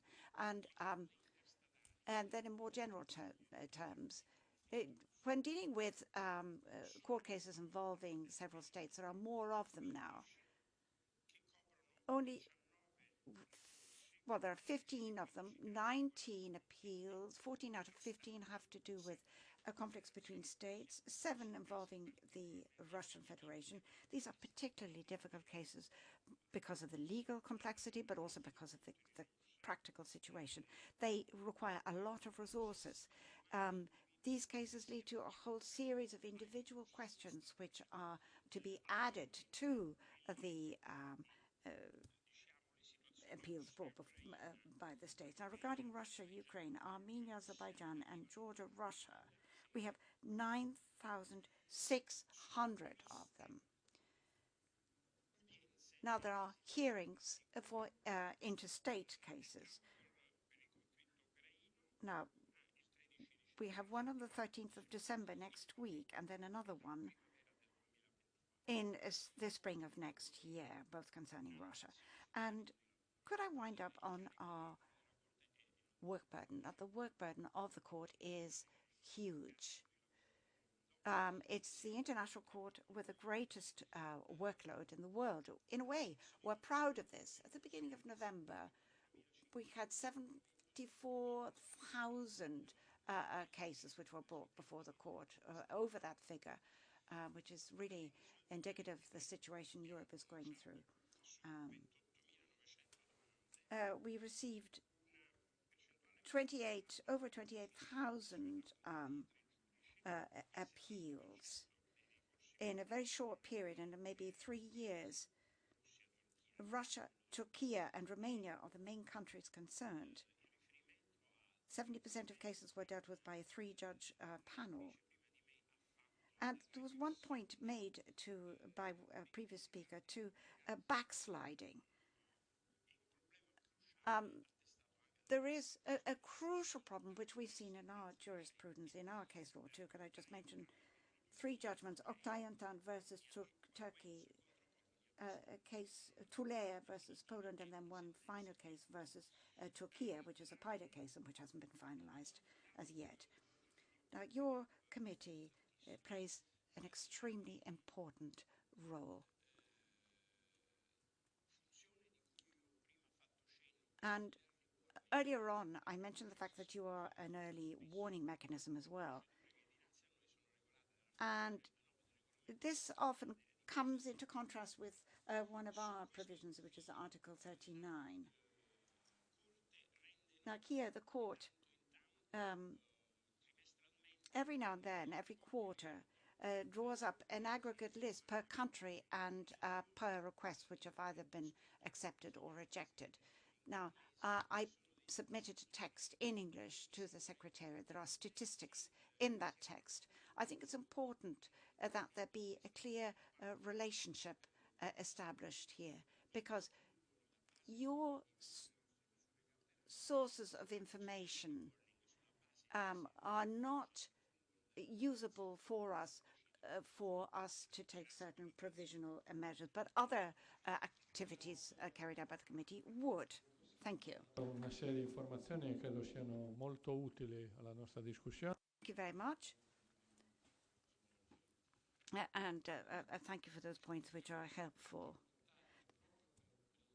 There's another equally important institution which provides an early warning mechanism as well. And President Cox was referring to this, and Mr. Sabato was referring to that too, is the Venice Commission. The Venice Commission, we have the President of the Venice Commission with us here today, Madame Claire Blazy-Mallory, and I'd like to pass the floor over to her. I'd also like to thank Madame Simona Granata Menghini for being here today, the Secretary of the Venice Commission. Thank you very much. Thank you, Presidents. And thank you for having given us the floor at this very interesting session. And I think that this is a very important one too. Ladies and gentlemen, members of Parliament, I'll be speaking in French. And I would like to insist right from the outset on the fact that the Council of Europe is, in actual fact, a cradle of democracy, of the rule of law, and respect for human rights. When it was created, the Council of Europe only brought together a part of Europe, and it's only 40 years, after 40 years of Cold War, that Europe was reunited in the institutional framework of the Council of Europe, and therefore it obliged virtually all member states, old and new, to abide by its principles and its values. What we can see is that during the previous period, the Helsinki agreements back in '75 did provide for general commitment on the part of signatories for peaceful relations and respect for human rights and fundamental freedoms. The concept of security and cooperation was formalized, and the security to be understood as meaning something much, much broader than a simple war between countries. We were talking about also internal security. Now, security is not a matter which the Council of Europe deals with, but democratic security is something which it deals with. The Council of Europe has this unique legal ability, unique expertise, unique experience to produce legal solutions and implement principles and values thanks to establishing its standards. The Venice Commission has come up with an alternative wording, which would be democracy and freedom in security. I would like to refer to our comments regarding the Parliamentary Assembly recommendation. The protection of national security must also include the protection of the fundamental values of the state. Security, therefore, is a favorable requirement for the implementation of fundamental values of the state, but respect of fundamental values of the state is a condition which is favorable to security. And I'd also like to quote our document where we say that democracy and freedom and security emphasizes the achievements of Europe and the Council of Europe over the past decades. This alternative concept reconciles security with the three pillars of the Council of Europe, and it is not an objective which should be reached only by member states, but also by individuals. The values of freedom, democracy, and the rule of law are not and must not be seen as running counter to security, because it is not necessary to compromise the former in order to protect the latter. And as we said, when freedom is compromised versus security, you end up with less of freedom and less security as well. Now, the experience of the expulsion of Russia following its unjustified attack on Ukraine has shown that the 46 member states of the Council of Europe can act in a collegiate manner and quickly in order to defend the values of the organization. The war waged by Russia against Ukraine has led the Council of Europe to think of the clear link between security and democracy. Democracy as being the only means to guarantee to each individual the possibility to live in a peaceful society which is prosperous and free, to emphasize the importance of democratic resilience and to detect early on precursors of a democratic backsliding and implement mechanisms to deal with threats to the rule of law, democratic standards, and the protection of human rights. Now, if the Russian attack is the expression of what we could call a hot conflict, where democracy is openly being called into question, there are many other types of conflicts which are appearing in our European world. And the Declaration of Reykjavik deals with these sort of conflicts. Back in the summit of Reykjavik in 2023, the heads of state of the Council of Europe adopted the principles of Reykjavik for democracy and a series of principles to be followed by democratic states. Now, the following up of the implementation of these principles is the next stage. Now, the Venice Commission defends democracy through law, but also peace through law and democracy. Peace is the condition for security, and it can only be built on the basis of democracy, the protection of human rights, and the rule of law. And the Venice Commission, in this way, is a useful tool for the action of Council of Europe to prevent and solve conflicts. The Venice Commission believes that prevention and the resolution of conflicts can at least partly be achieved thanks to a conception of a constitution as a constitutional order, a set which would include the fundamental text, the constitutional and legal text regarding both standards and institutional provisions. And this holds true both for external wars as well as internal conflicts. Constitutions can represent a useful tool to prevent certain wars and mitigate some of the most serious violations of the rule of law. However, it can happen that constitutions fail and be indeed at the origin of conflicts because of their provisions or in them or the lack thereof. The objective of the Venice Commission, therefore, is to set up a legal and constitutional framework which would be appropriate to guarantee peace and to allow for the prevention and resolution of conflicts. The Constitution must provide for democratic control of the executive and the institutions which are counterpowers, and therefore avoid running the risk of a war or conflicts which cannot be stopped, which would lead to the erosion of the democratic guarantees of the state and pave the way for an authoritarian regime. The link between security and authority is considered to be evident and inevitable by some. So let's see what we should find in a constitution. Certain provisions govern external conflicts quite directly, but there are other provisions which are crucial to prevent both internal conflicts as well, and they constitute favorable conditions for peace and social peace. And this is what I was just referring to. Now, with regard to the general commitments to promote peace in certain countries, constitutions refer specifically to peace and security as an objective to be pursued. In Italy, I could quote Article 11 of the Constitution, where Italy rejects war as an instrument of aggression against the freedom of other peoples and as a means of settling international conflicts or disputes, and so on and so forth. We find the same thing in the preamble to the French Constitution, where we have the 1946 Declaration. We refer to principles which are particularly necessary. This was established back in 1946. But in the Constitution of the Russian Federation, which was adopted in 2020, the text says that the Federation adopts measures to preserve and reinforce international peace and security, to ensure the peaceful coexistence of states and peoples, to prevent any interference in the internal affairs of the state. Allow me to say in good English, no comment. Now, the Constitution of Belarus includes a provision in Article 18, which is quite similar, and which is based on the principle of equality of states and the principle of not threatening states. Now, the Constitution of Belarus was amended in 2022. A certain provision was replaced. This provision referred to neutrality without referring to any nuclear or without using any nuclear weapons. Now, the declaration now says that the Republic of Belarus excludes any military attack of its territory against other states. So what can I say? Declarations of principles, constitutional provisions are very strong symbols, but they're far from sufficient to ensure the commitment of countries in favor of peace. So as far as prevention is concerned and dispute settlement, the Constitution should enshrine the principles of civil supremacy over the army, parliamentary control over military affairs, and the regulation of emergency powers, which need to be compliant with international provisions.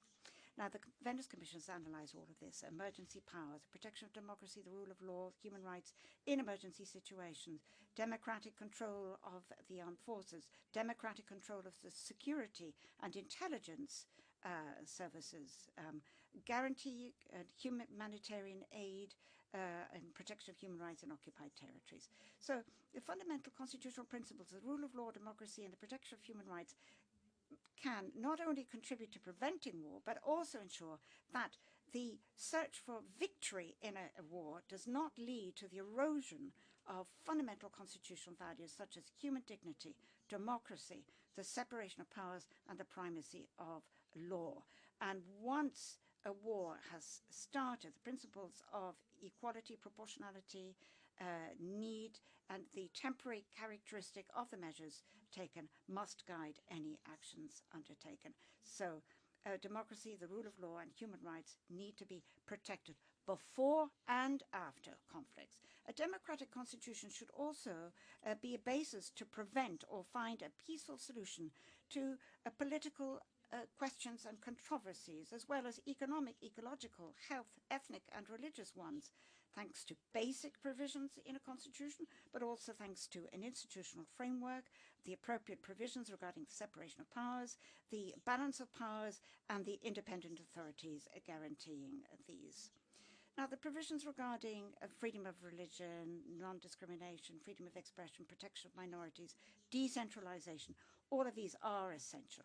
But a series of additional provisions is necessary because these provisions lay down the appropriate conditions which will enhance security, and these provisions ensure the responsibility of the executive, the independence of constitutional courts, the independence of judges, conditions for free and fair elections, including in emergency situations, political pluralism, the freedom of press, the freedom of association to organize meetings, free activities without any barriers placed on civil society, respect for international law, and in particular the European Convention for Human Rights and the judgments of the European Court for Human Rights. This is, after all, the Council of Europe we're talking about. Allow me to insist on another factor which is important, and even today it's still a priority, and that is to set up an effective system for prevention and to fight and to produce the appropriate sanctions against hate speech. Hate speech can trigger conflicts, can exploit the weaknesses of a society at any moment in time. So politicians and public personalities have special responsibility in this area. Ladies and gentlemen, obviously there's no panacea, there's no miracle solution to ensure peace and security. If we want a long-lasting period without external and internal conflicts, the only way is to establish a world system for constitutional order. We measure the difficulties thereof on a daily basis, but each one of us can play his or her role and do his or her bit. Obviously, constitutions and laws are only the beginning of the solution, an essential condition, but it is not sufficient. Interpretation and the implementation, the democratic implementation of these texts is equally important, if not more important, and we have to reiterate the importance of a legal culture, a democratic policy which respects the rule of law and human rights. And allow me to reiterate what I said in Reykjavik. To protect our democratic provisions, no legal solution will get anywhere without political will. The individual and commitment and the commitment of the community to achieve this is essential. So what can we do to improve the resilience of our countries faced with conflicts, hate speech and xenophobia? What can the Council of Europe do? I think that we have to strengthen constitutional conditions beforehand. So we need legal reforms, and we have to recognize the fact that these legal reforms are necessary to prevent or to end conflict. Political commitment is essential, and the first thing we need to do is to open up to the constitutional reforms and the legal reforms which are necessary.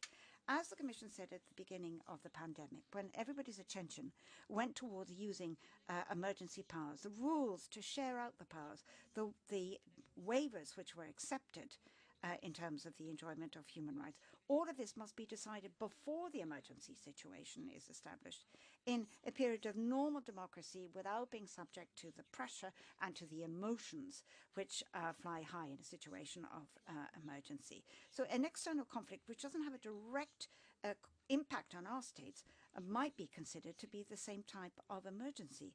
And remarkably enough, many conflicts would fall into that category. But the member states of the Council of Europe should strengthen the basic democratic resilience before these conflicts are triggered. In any case, in a case of conflict, constitutional amendments may be negotiated to provide a solution. Fundamental laws and laws are sometimes just as important as constitutions. And in this case, the participation of a neutral body, an independent body such as the Venice Commission, thanks to its experience, which is built over the years, and thanks to the diversity of its members, that is really the characteristic of the Venice Commission. The Commission can facilitate a compromise which would meet the claims and the demands of the states. And this is the way we can ensure a sustainable solution. So, as already said, conflicts can endanger democracy of the Council of Europe and can lead to backsliding. It's important that at a period of emergency, emotions do fly high, and the fear to lose a war, the will to win a war, will even induce a population to be quite happy to renounce some of its rights. The Council of Europe and the Venice Commission can contribute to helping ensure that the red lines are not crossed. Could I wind up with a quote from the Dalai Lama, which I might shorten in a way. Peace does not mean the absence of disputes. Differences will always exist. Peace is to solve disputes by pacific means, peaceful means, by dialogue, education, knowledge, and by human means. And for the Venice Commission, I would like to add, through democracy and law. Thank you very much for your attention. Grazie. Thank you very much. The Venice Commission for us is an essential part of the panel also this afternoon and tomorrow. When we'll be looking at the reports, you'll see that reference is made to the opinions of the Venice Commission. And this is an orientation that is always that of the monitoring committee. The ideas of the Venice Commission are essential to us, and I'd like to thank the chair of that commission to be with us today. And our last presentation this morning is a member of the community of Sant'Egidio, who you're very familiar with, I think. On the basis of interreligious dialogue, has also developed a very wide variety of relevant activities that Dr. Giro will be telling us about in terms of intervention in conflicts. And this, I think, is an expression of the commitment that is also shown by civil society in the prevention of conflict and the reaffirmation of rights. Dr. Giro is also Vice Minister for Foreign Affairs in our country and is in charge of international affairs for the Sant'Egidio Committee. Thank you very much. Thank you also, President Cox. I agree with what the President of the Subcommittee of Human Rights of the Foreign Affairs Committee, Craxi, had to say concerning rights and conflict. We need to reevaluate war as a context for reconstruction which contradicts Article 14 of the Italian Constitution. And we need to put this idea, the war, what type of instrument is it, in the center of our reflections. At this time, we need to see that war is an instrument that does not resolve conflict. No war in the last 30 years that has broken out on the basis of situations concerning rights or humanitarian considerations. But war is becoming an ongoing phenomenon. It's a hybrid phenomenon, and this is a new challenge for rights because hybrid subjects never lose, as we say. And they also have a tendency to fracture states, and it's much more difficult to put them back together afterward. Obviously, condemning Russia's aggression is consistent with international law and international order when you consider their attack on Ukraine, as has been said many times now. However, we also need to consider this question: how does this change our discourse, our narration on victory, which has become ever more problematic and creates legal doubts, I think, as well, on the idea of escalating violence? This is a major debate between legal experts, internationally speaking, to see up to what point is this admissible, and also to see what type of justification is there for self-defense. And when we look at the reestablishment of peace, we see that a whole series of initiatives that have been taken politically by governments in Europe, and also the idea whether it is or is not justified to have a tribunal for Russia, or to consider that Russia should be called a terrorist state, and further the idea of negotiating the conflict in Ukraine. All of these are challenges to us because we see here that history and politics are becoming confused with law, and the results are not always clear. In Sant'Egidio, our experience in mediation of conflicts, we've dealt with about 15 up until now, starting with Mozambique in 1992, then Algeria, and many in Africa and Central America, in Indonesia as well, and the Philippines, rather. This has taught us that the main thing is to bring the parties concerned around the table, recognizing themselves reciprocally as politically part of the same discussion. No one can say no. The idea is that everyone's around the table. You can't say no any longer, and you end up with a result.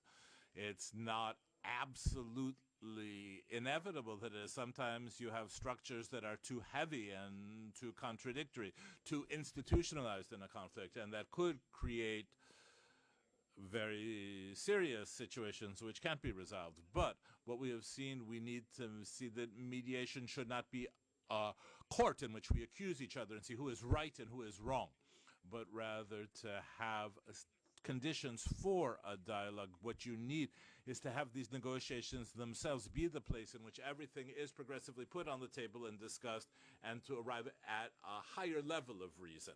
And we have our own intrinsic reasoning here, but this is, I think, less obvious in a period when we have more political problems and more wars going on. Negotiations themselves need to be a place where everything is put on the table and they have their own intrinsic knowledge, and this depends on free decision-making by all parties who can always say no.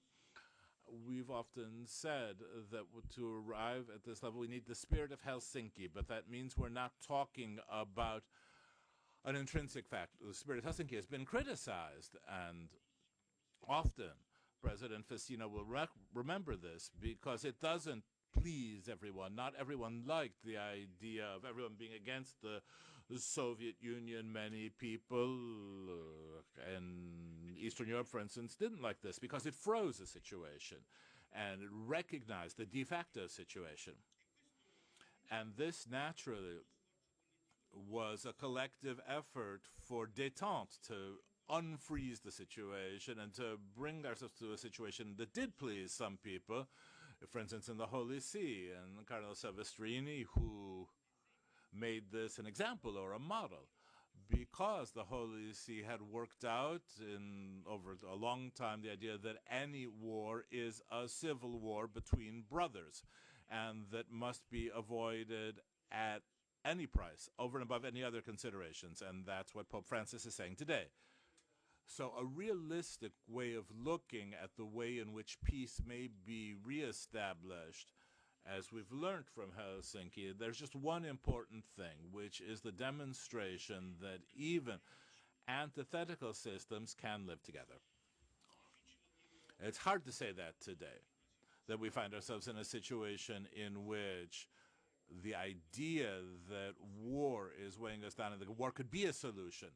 And on the other hand, Helsinki is telling us the opposite, that not only enemy countries, but in fact antithetical systems can find an agreement on initial principles. These are minimum conditions, I emphasize minimum, for coexistence, because at the end of the day, we're talking about the idea that war is the worst possible thing for human rights, for coexistence, for civilians, and also for justice. You can't have real justice in the context of a war. And this is also part of the experience that we have had in conflict resolution and in dialogue, not only interfaith, but also political dialogue in our community in Sant'Egidio, that only peace creates the necessary preconditions for everything else. A space for human rights, for monitoring of human rights, to work against violations, and to have justice. Without peace, none of these possibilities exist. Especially today, when war has become a hybrid model, because when we look at countries, they can win, they can lose, they can make agreements, but when there's a hybrid subject, like we see Hamas, for instance, they can never lose. How could they lose? Their multiform nature allows them to say that they've always won. Simply the fact that they exist is a victory for them, and this creates enormous legal problems as well. Enormous legal problems. And therefore, I would say that today we need to accept this narrative on diffuse responsibility, but also on the idea that no conflict resolution can be begun by establishing who's right and who's wrong. As we have learned in years and years of mediation, that everyone has their own reasons, and I cannot take account of self-persuasion of my enemies, even if I am convinced that it's entirely wrong and opportunist. And therefore, we all have our own reasons, but no one is absolutely right. And protection of civilian populations, especially in cases of hybrid war, are in some cases an argument to which the parties in conflict are sensitive. They aren't always. We've seen this in Africa, where conflicts that we would describe as really barbarous, but now we have broken new records in the level of barbarity every day with excesses. We've seen this on October 7th, for instance. But there's absolute indifference here. And therefore, these ideas of manipulating suffering is something that, for instance, we clearly see in Gaza, where Palestinians are being held hostage by those who say they're fighting for them and in their name. And today in Gaza, we have a situation which is absolutely anomalous, in which citizens of Gaza are beginning to complain about their own fate, but become angry when they see Palestinian citizens like themselves on the West Bank who are celebrating their freedom obtained by Hamas, which is absolutely contradictory. And it's no longer possible to understand who is on whose side and who is doing what to whom. Be it in Ukraine or in Gaza, the attack on basic principles of international legal principles and of mediation are progressively, and I think we can also say diffuse, and all people responsible are playing a role in the breakdown in international relations, in which we're seeing the multilateral system plunged into crisis. That's the main problem that concerns us. The framework of our rules is no longer effective. And the crisis of multilateralism, I think, is going to be of concern for a considerable amount of time. And here, mediation is looking for the small space it may occupy and to try to be equidistant. I know that's a word people aren't going to like, but I think needs to be equidistant between the different reasons put forward by the parties. Not to say that we're not neutral, not that we don't have our own way of thinking, but to be impartial. And I know that's often a word that people don't like as well, because people tend to take sides and to say that war is a strange instrument that has its own independence in human will and also in the leaders who cause them to break out. It's easy to begin wars. It's not so easy to finish them. And this is also true for dictators who begin wars. War is an instrument which assumes its own autonomy, how can I say, against the liberal idea that leaders have, in which they tend to perpetuate themselves, to drag on their goal, the goal of the instrument. I don't believe that war, especially hybrid wars, are compatible with other means. They're something different. They're a different sort of entity which appropriates decisions made by human beings, including political leaders. And here, being impartial and taking distance from the instrument itself is the main thing. And as Pope Francis has said, you need the courage to overcome the category of enemy, end quote. That's very, very difficult. But it's difficult because the category of the enemy is the thing with which we look at the world in conflict. And to arrive at a world of dialogue, which is a less known world, we think we know it, but we don't. I can tell you that every time mediation begins, we go into uncharted territory, because you don't know what result, much better than the thing you might think about, you could actually arrive at. And around a table, you overcome this logic of the enemy, and often you see miracles. But today, we don't see these miracles so often, because in spite of what our parents and grandparents worked out after the crucibles of the First and Second World War, war never again, which also means anything means injustice, the different diatribes we've heard from the Dalai Lama, for instance, all this is, we're not saying there is no conflict. Conflict will remain, but anything rather than war.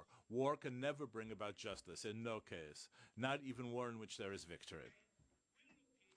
And people who have thought this out after the Second World War, after having won a war in this case, right? And just as well, there is mediation and negotiation, attempts, facilitation, and the main idea is to create this new space and to resolve disputes without saying who was right and who is wrong, without establishing guilt. If that comes from outside, it's not very useful. And here we need to interpose another thing. When you have these ideas of negotiation, you shouldn't think of it as a weapon, not even a legal weapon that's trying to rebalance power or forces. or is going to subvert the political regime of the adversary, even if you don't like them. And here you need to be able to identify super partners who will have the trust of all those concerned to bring about negotiations. And this is where the Pope appointed Cardinal Zuppi, who has this experience for more than 30 years, and right now seems to be the only prominent person who has access to all of the capitals which count in this war, except perhaps the Ukraine-Russia conflict, where it would be difficult to establish something similar for the Israel-Palestine conflict. So I'll conclude by saying the idea of war as instrument obviously contradicts the idea and the principles that go back to before the Second World War and were reinformed after the war, the idea that the rule of law of the Council of Europe, the European Court of Human Rights, as has been very clearly said previously, make our European continent the homeland of rights compared to all other continents. And I think with humility we can see how often we Europeans have accepted an application of this culture of the rule of law in a way which is not necessarily entirely consistent with the spirit in which it was founded, and in a somewhat discretional way.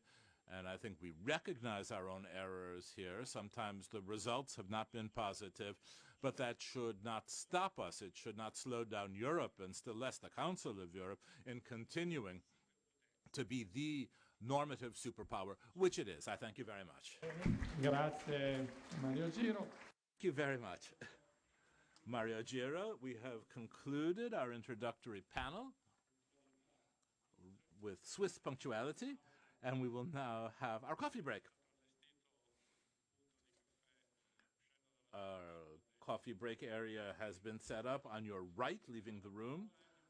We're talking about 15 minutes, and since we've been very punctual up until now, I would ask you to go on being that punctual and to be back in the room in 15 minutes so we can then have our discussion on everything we have heard up until now. Thank you very much, and enjoy your coffee break.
more or less done, right?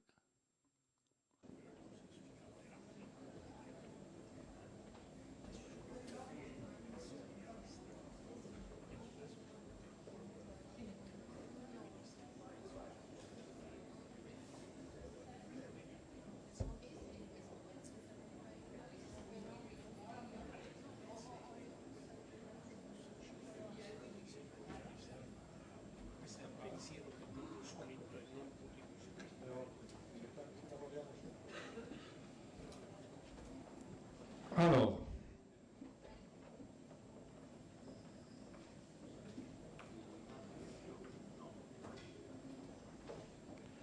bien, c'est tout prend place.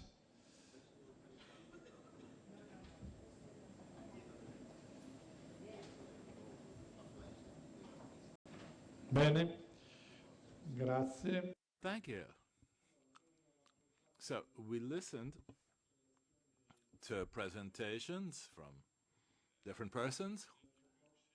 President Cox had to leave for a bit because he's got a bilateral meeting, which will be quite short, but he'll be back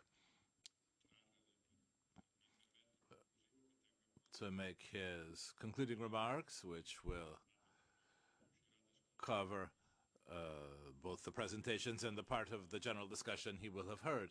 But at this point, our agenda gives us the possibility for a discussion. And I'd like to invite anyone who wishes to take the floor to do so. I think that the presentations we heard gave us quite a lot of food for thought. Especially, it seems to me, that all these presentations revolved around one central point that we also heard in President Cox's remark, how preventive mechanisms can be made functional. And the president of the Venice Commission also said as soon as a conflict opens up, our possibilities to intervene become reduced. We're not the United Nations with blue helmets. We're not the European Union who can issue sanctions. We don't have economic power either. All of the activities of the Council of Europe is based on the one hand on moral suasion and on the other on legal mechanisms, basically. So it is of fundamental importance to focus on all of these early warnings, on these preventive mechanisms, to see how we can identify before a conflict explodes in some dramatic way, to be able to identify space for preventive action, which would bring us to solve problems using legal instruments. And what type of instruments allow us to avoid participating in a conflict? Because as we know, once a conflict has broken out, not only is it difficult to find a fair and just solution to it, but also to come back to reaffirming the rights which will have been greatly violated during such a conflict. So the central subject for the Council of Europe is to find how we can have preventive diplomacy made active using the different instruments that we have mentioned. Monitoring, post-monitoring, opinions of the Venice Commission, rulings from the European Court of Human Rights, how these as a whole, all these things taken together, can lead us to prevent conflicts, and not only to prevent them, but in the act of preventing them, to bring about a solution in legal terms of those same conflicts. So all that simply to sum up the central point of our discussions. And now I'd like to open the discussion. Ms. Yashko has asked for the floor. Delegate from Ukraine, I thank her. You have the floor, madam. And anyone else who wishes to take the floor, please just raise your nameplate. Di segnalarmelo, esatto, alzando il cavaliere. And that way I'll know. Thanks very much. Madame Yashko. Yashko, please.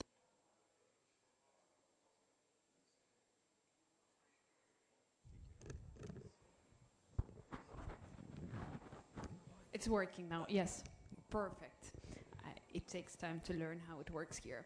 So good afternoon, dear colleagues. And to be honest, I really want to start with greeting our hosts here and Piero Fassino and all the Italian delegation. It feels very timely important, not only for the Christmas period, but for the discussion that we're having.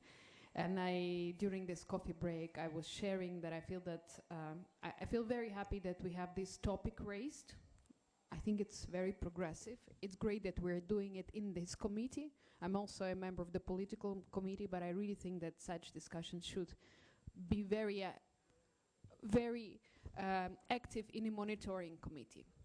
And regarding a few statements and some ideas that I think we shall discuss here. Many of the things that we've heard today, the court decisions, the Venice Commission opinions, or anything that was said by the representatives of the government here, including the sanctions that our countries impose, it's all about the late or middle time tools to react on certain things, or actually as the last institutions of that issue's opinion, but it definitely doesn't prevent all the crimes, all that tragedies and other very bad human rights situations that we're having in our societies. So I actually want to raise a question to you on what actually could be that tools of the early stage warning. So we as the committee, we as the Council of Europe could think about the early stage.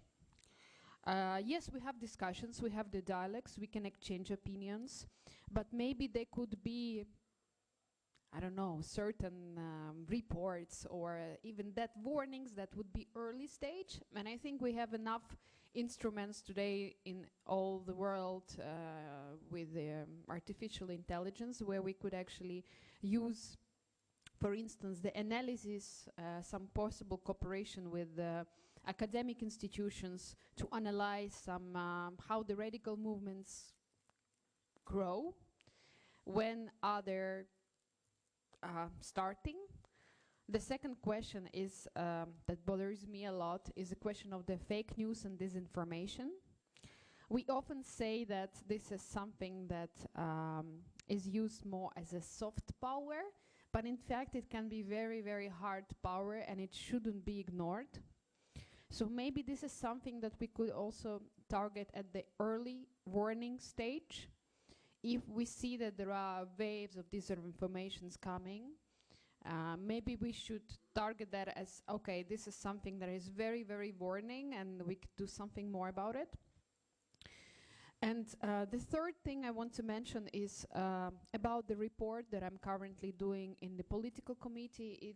It's about the sanctions as a preventive measure of human rights and democracy. Sanctions is definitely not the early warning tool, but this is something that we actually could also use much more as the tool, not only to restrict certain economic cooperation, but sending very strict warnings to those who are going against the human rights. Actually, that would be reflected in the whole picture of that societies or the member states.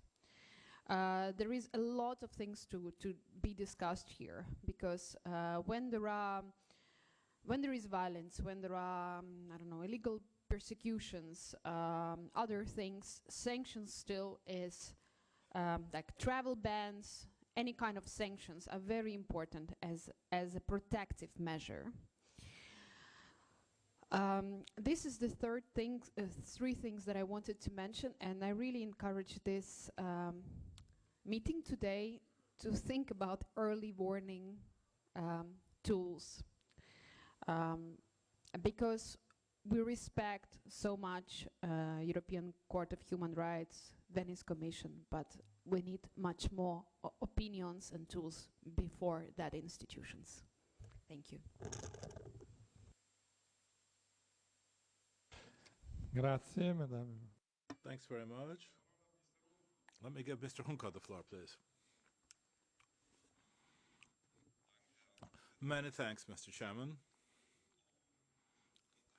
On our side as well, we would like to express many thanks for the amazing organization here in Rome. Mr. Fontana, I think you have put principal emphasis on conflict prevention. And what we see, in fact, over the last weeks and months, have been over and above the horrendous war we're experiencing in Ukraine, the outbreak of conflict that had been frozen for a long time, where we've seen tensions explode or really true wars emerge. You've mentioned this in Azerbaijan and Armenia, and also between Israel and Gaza. A conflict has been bubbling away below the surface for a long time and now taken on a military dimension. Same thing is happening between Kosovo and Serbia and in other regions as well. Tensions are rising.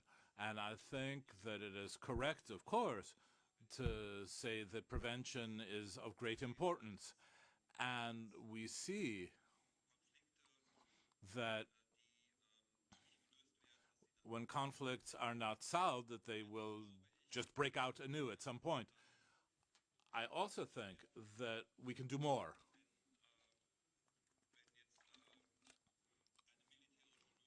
If a military solution is seen as possible in Ukraine, Russia, or in Israel, Gaza, last week we had the standing committee in Vaduz in Liechtenstein and had a debate on the situation with representatives of the Knesset and the Palestinian National Congress. And there was a ceasefire at that point, but now there is a new escalation also in the south of Gaza. I think we need to do more than simply stand by and watch. The idea that diplomacy and balancing of interests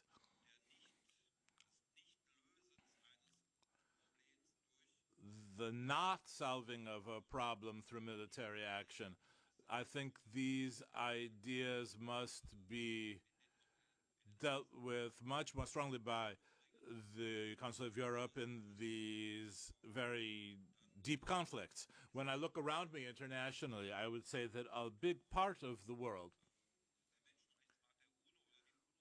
when we look at the UN Human Rights Council, or the UN itself, is much stronger in its way of expressing itself, trying to find diplomatic rather than military solutions for existing conflicts. And I think that we need to take a stronger position in this respect as well. Thank you very much. Presidente Dems. President Dems. Dems. Good morning. Just a couple of reflections. Yeah, I'm on your right. First of all, I think that since we do not have hard power, as you might call it, we do have kind of soft power. I think that our institution being really, let's say, close to all of our member states, we have an opportunity of engaging in what I would call parliamentary diplomacy at an early stage. This is not really organized at this moment. I mean, we do not have a real parliamentary diplomacy tool where we could send out, of course we got monitoring and we got rapporteurs and all that, but we might think about inventing kind of a parliamentary diplomacy team when we see at an early stage that a potential conflict is building up. That's number one. I'm just trying to be practical here. The second one is think that from that tool we might develop an early warning system where we engage not only in the field but also at an early stage give the information real time to those organizations who do have what I would call hard power. You yourself, President, mentioned the UN, you mentioned European Union, we're talking about sanctions and all that. So we might think about having kind of a formalized way of linking up to them and maybe to others, where we could feed in with information that is early enough in order to prevent to the possible a conflict being building up. Because it is true that mostly interventions are too late. And so these are the two elements that I would like to introduce into the debate. One, as far as our organization is concerned, to think about kind of a parliamentary diplomatic tool, corps, I don't know, but from the parliamentary side. And second, to develop a formally established link to the other organizations that do have powers in terms of acting, be it in terms of sanctions or in any other way. So these are two practical issues I would like to forward to the meeting.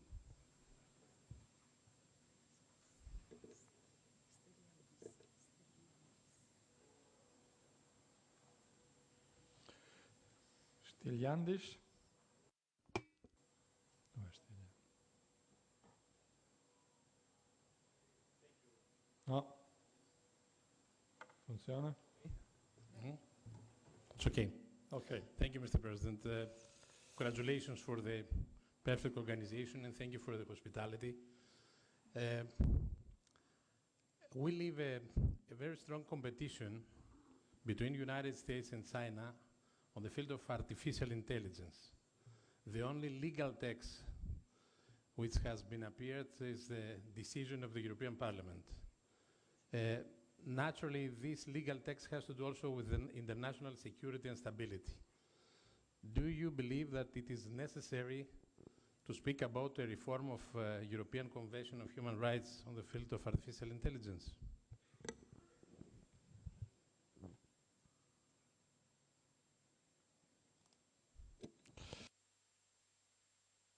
Altri interventi? Are there any other requests for the floor? Go ahead.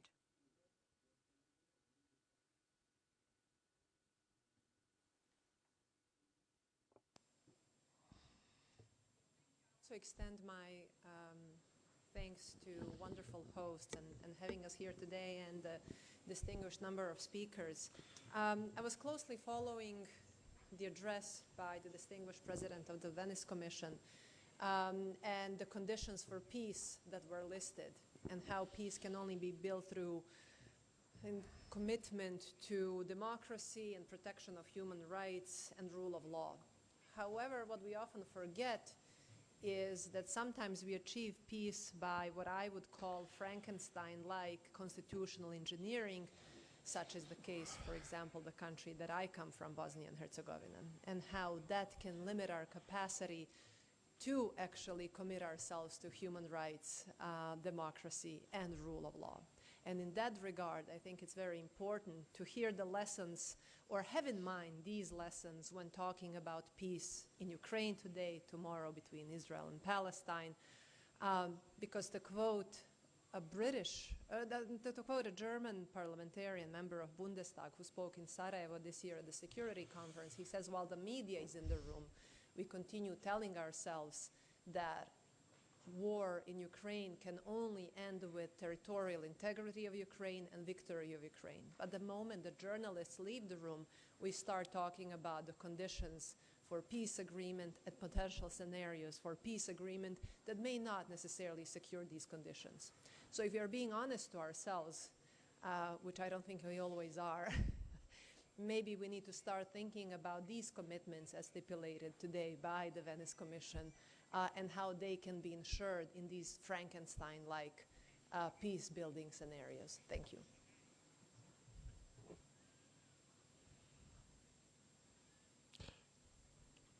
Montaggio.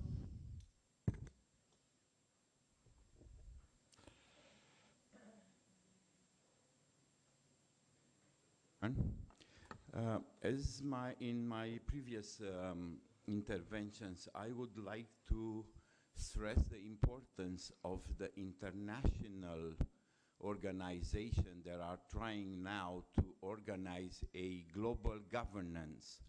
As we have seen, the International World Health Organization already passed a intergovernment body who is trying to give all the powers to the bureaucrats in World Health Organization. In other words, the countries are going to be subject to their decisions when it comes to health care policies. It's totally unacceptable from our standpoint, I mean from our conservative standpoint, because we believe that there is no liberty without sovereignty. We cannot accept bureaucrats in World Health Organization to decide the local policies in healthcare. Not only that, but they tried to change also the international health regulations. There are, back from 2005, the amendments that they adopted have the same idea, to deprive the countries from their sovereignty when it comes to healthcare policy. And I remind you that in this pandemic we have a very vivid example of inaptitude of those international organizations to organize healthcare policies. So therefore, I submit a motion with the British delegation for having a report on those. Unfortunately, I never heard from the Bureau anything about it, but in 2024 is going to be a new World Health, World session, and they are going to adopt those documents.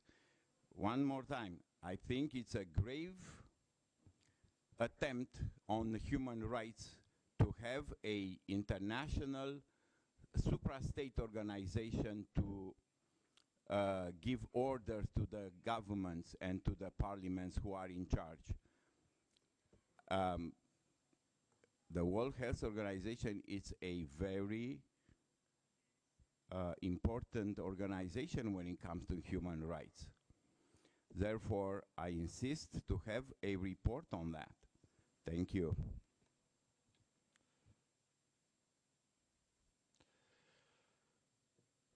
Altri? Any other requests for the floor? I can't see who it is, can't see the face. Can you hear me? Yes. I'm a guest. I'm a member of the audience. So I'm asking Mr. Fassini if I can take the floor. Yes, of course. Yes, I'm one of the guests. My name is Natalino Ronzetti. I'm a professor of international law, and I'm particularly interested in this debate.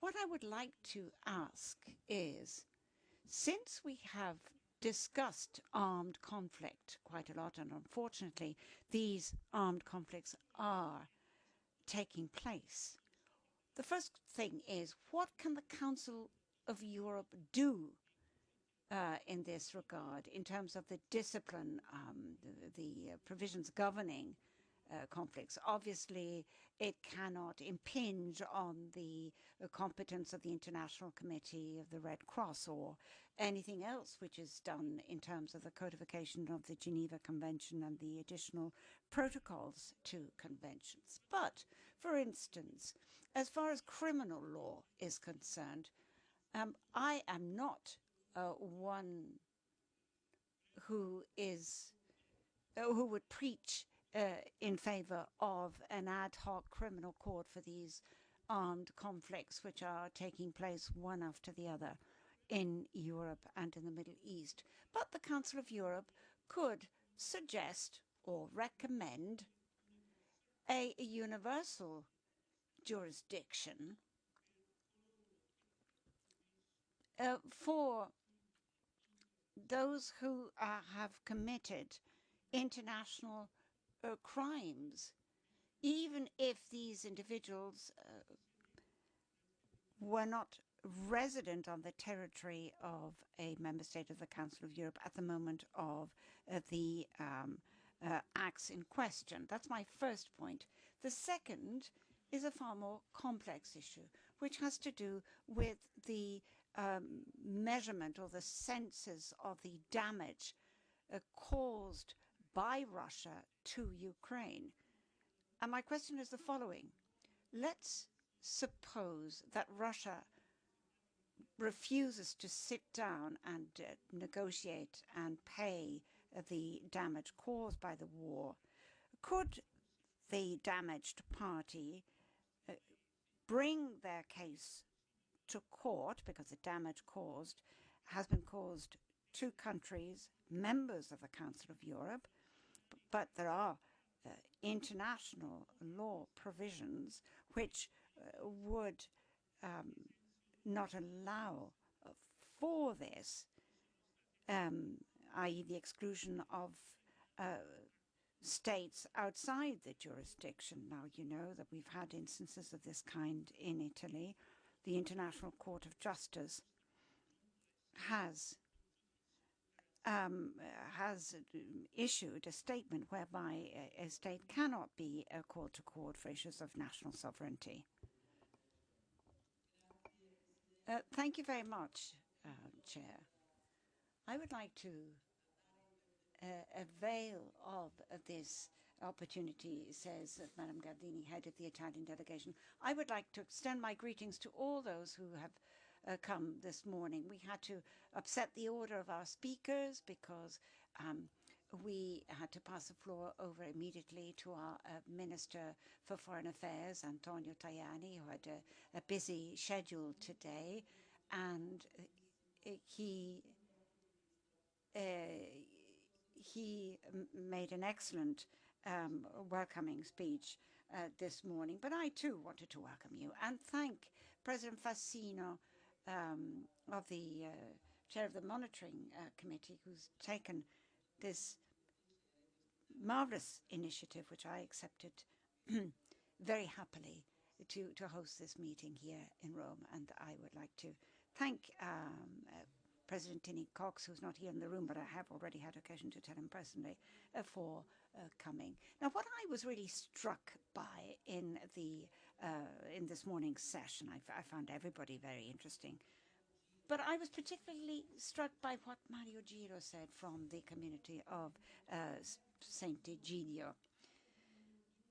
I think that what he suggested does deserve further thought, and I hope that in the future there will be an opportunity to reflect further on what he said, because it would appear to me that what we really need is that spirit. We were talking about the spirit of the period we are living. We need the spirit of the community of Sant'Egidio, because their way of speaking is a bit different from ours. We often speak because we want to express our thoughts and our ideas, but he is the expression of a community which has actually done things in practice, which has experienced what we're talking about, obtaining incredible results. Now, he alluded to peace in Mozambique, that 30 years have elapsed in the meanwhile. But could I just remind you of what they managed to do back then? Because they put an end to 16 years of civil war, which had led to 1 million deaths, with millions of refugees. And in the monastery in Trastevere, slowly but surely, very patiently, they managed to sew up this peace agreement, as it were. Imagine 1 million deaths, 4 million refugees. Nobody had managed to do this. International organizations, states didn't manage to do it, but the community of Sant'Egidio did. Now, Cardinal Zuppi was a member of that group. And at the time, the Secretary General of the UN, Boutros Ghali, referred to the Italian formula, which was a unique type of peacemaking force, as it were. So let's listen to what Mario Giro has said, and let's delve further into his thoughts, because what he said today might sound difficult to digest, because he's saying let's build a sort of a neutral area, and let's not start by saying so-and-so's good and so-and-so's bad, because we won't get anywhere. Now, it is difficult. We refer to Gaza, to the Palestinians, to the paradoxes. The Palestinians, the victims, all of that is so confusing. But this is a lesson for all of us, because our political activity on a daily basis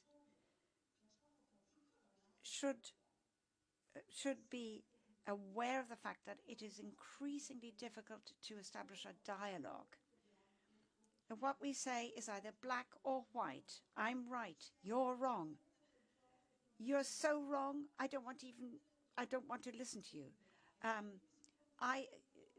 I don't agree with you, so I'm going to denigrate you, so I'm not going to listen to you.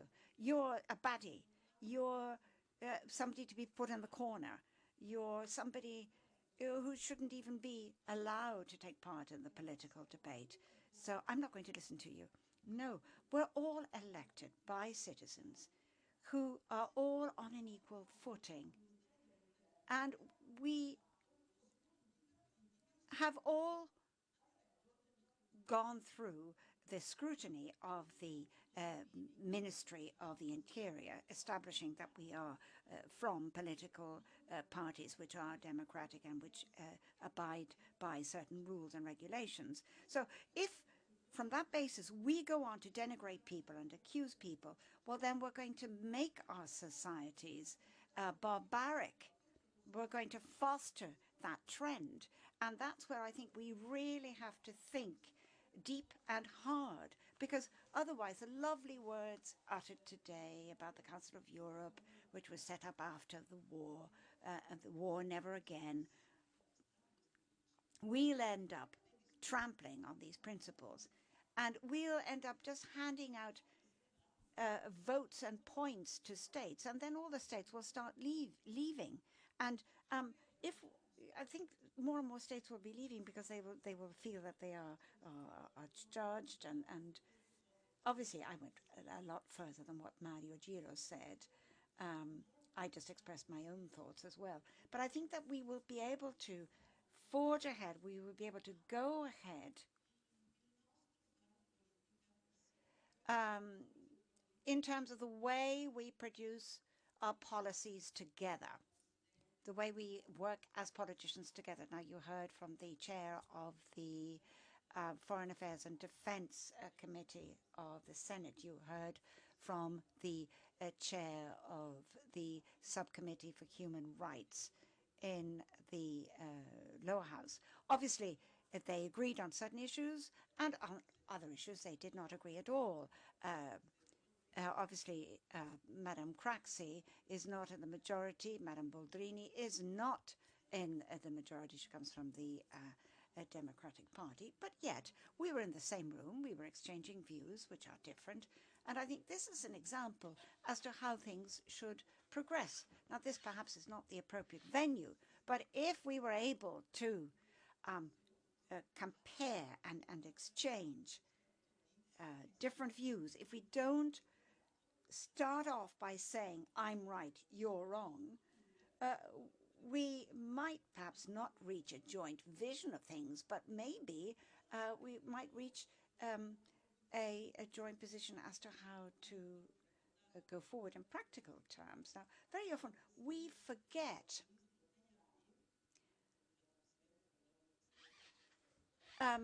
obviously, President Tajani, I shouldn't say President, Minister Tajani, I'm used to him being President of the European Parliament. But just speaking of the death penalty, the fact that the European continent has abolished the death penalty, but even in the West, but over in the United States, there are many states where you still have the death penalty. Just thinking of it, I get goosebumps, because it's something which simply isn't acceptable. We think that it doesn't exist anymore because it doesn't exist in our part of the world. But there are states who very coldly say, right, you are a bad person and I'm going to deprive you of your life. There's something where we perhaps would need to do something. And I think that there we would all be very much united. So they're the two ideas which I wanted to share with you. Thank you very much. Thank you.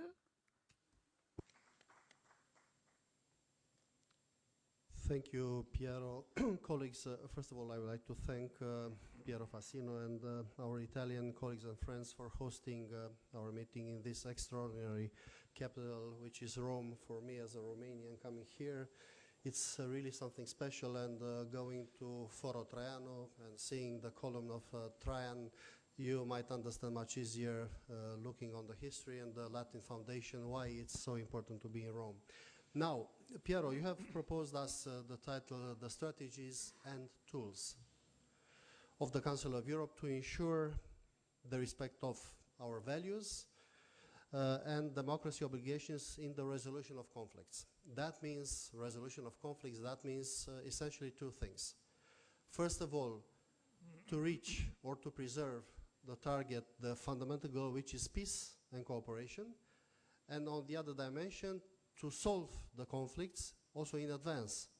This is why we have mentioned in the frame of our report on the Reykjavik summit the possibility of early warning, which is not our traditional tool, which is OSCE, but comparing with the OSCE, which is essentially political organizational structure, the Council of Europe has the fundamental, let's say, asset, which is a combined system of tools, political and legal tools, and this is making the difference. So we have such a fundamental heritage which we should use in this current much more complex and much more complicated European or international atmosphere. So now I want to remind you, maybe some of you, of the colleagues might remind that in the works for preparing and supporting Fiona for the report on the Reykjavik summit, I dare to say that these historical tools of the Council of Europe are so important, but restating our values, restating the use of our tools, it will not be enough, especially during these days. So we should add, not necessarily new tools, but we should add different strategies and different ways of doing things. And I'll try to essentially, very briefly, to mention the 2 or 3 of our supplementary possibilities that will have a final goal, which is saying, let's do it once again extremely attractive, the European democratic project. Because it's a sense of fatigue, it's a sense of a complicated world with a war which is not happening at our borders, it's happening inside Europe. That means that also our organization somehow failed in the historical duties to preserve the peace within Europe, within our member states, and we failed. That means that not all our tools were effective. So from this point of view, I want to remind you that one of the dimensions that made the European project so attractive was the enlargement process and the integration. Of course, we are not European Union, but we are Council of Europe, which is making the foundation before the accession to the European Union. I'm speaking from a country which was part of Central Eastern Europe that at a certain moment was a member of the Council of Europe and prepared our accession to EU. It was a fundamental, let's say, preparation for becoming a EU member state. That means enlargement should continue to remain an important asset where, and I want to remind you also my humble report on the EU Council of Europe Strategic Partnership, and I made a reference to the need of using on both sides, especially from the EU side, the tools, the results, the monitoring, the acquis, which is produced within the Council of Europe about the candidate countries or the aspirant countries to EU, which are our members. That means we have sometimes better knowledge and much more nuanced knowledge about Western Balkans, for instance, about also Eastern Partnership. So we should put in value much more these assets in supporting and accelerating the enlargement process. Otherwise, we'll continue to remain sometimes too bureaucratic, or it happened before the war in Ukraine, to continue to be very bureaucratic in the assessment of the performances of the candidate countries, and seeing a slow process. And today, even when mentioning with George Papandreou the Thessaloniki historical moment, we see that no major advancement within the Western Balkans. So enlargement process, how to use our knowledges, tools, and results when discussing with the EU in supporting the enlargement process. This will continue to preserve or even to relaunch the attractivity of the European project. Secondly, let's think to the outside partners of the Council of Europe. We saw Central Asia, Caucasus approaching the Council of Europe. I will not mention the name of countries. Let's use the tools. But let's use also the traditional partners that we obtained during the years. And I make reference directly to the conflict in Middle East currently, Israel and Palestine. I want to remind colleagues, those who were part of the previous works in previous years of the special subcommittee of the political committee on Middle East, Israel, Palestine. Now we have enlarged the domain, no Israel within the topic on the title. I think it's a mistake. But there were times when we had a substantial presence of both the Israelis and the Palestinian colleagues from the Knesset and from the Legislative Palestinian Council at our table. We had common meetings. We had, let's say, offered a platform of direct conversation or mediating some important topics, not solving the issue, the peace process, because we are not placed to solve that historical peace process, but helping to the process. And for instance, I don't know if there is anyone in the room in Izmir. We had a famous meeting of this subcommittee when we advanced with both the Israelis and the Palestinians in reaching some concrete targets for the life of Palestinians with the support of the Israelis, but also reaching the target of radicalization on the Arab side and some specific requests from our Israeli friends. And it worked. And we have advanced. Let's use once again or refresh some of our tools that can, let's say, put the Council of Europe in a better place to be once again very attractive for inside but also for outside partners. Time is running, so I will stop at this stage. Once again, thank you so much for the hospitality. Onorevole Spinelli. Mr. Spinelli, please. Microfono. Microphone, please. Okay. Intervengo. I'm taking the floor as Senator of the Republic, part of the Fratelli d'Italia group, member of the Constitutional Affairs group in the Senate. I should like to specify a couple of things after speeches we have heard today concerning different subjects and concerning the policy of our Italian government. I should like to begin with the subject of immigration, which is a central subject for the party that I represent for Italy and for our whole continent. Managing migratory flows represents a national priority, either in terms of domestic policy or in terms of the responsibility that our geographic position gives us for the whole continent. Italy is a bridge between Africa and Europe, and value added if we want to talk about cooperation and bilateralism, but it's also an element of risk when we deal with the business that criminals are undertaking, profiting from human trafficking. These human traffickers are playing with the lives of people who are looking for a better future. But when we look at these destabilizing factors for the coast of the North African coast, we need to consider these as well. We need to find new instruments, and the Meloni government is trying to pay great attention to the Mediterranean in its search for a new form of bilateralism. The fight against illegal immigration is our priority.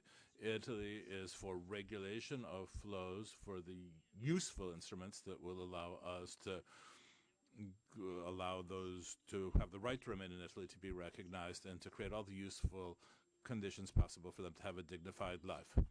One central point that we have already made concrete through our decree on migratory flows, Italy does not intend to be overcome by events or to give its own security responsibilities to criminal groups who are playing with the lives of migrants. For that reason, Giorgia Meloni is working with diplomacy and with specific attention be paid to the promotion of economic conditions as well as social conditions that will be better in countries of origin and countries of transit. On the subject of conflicts, Italy's position is clear.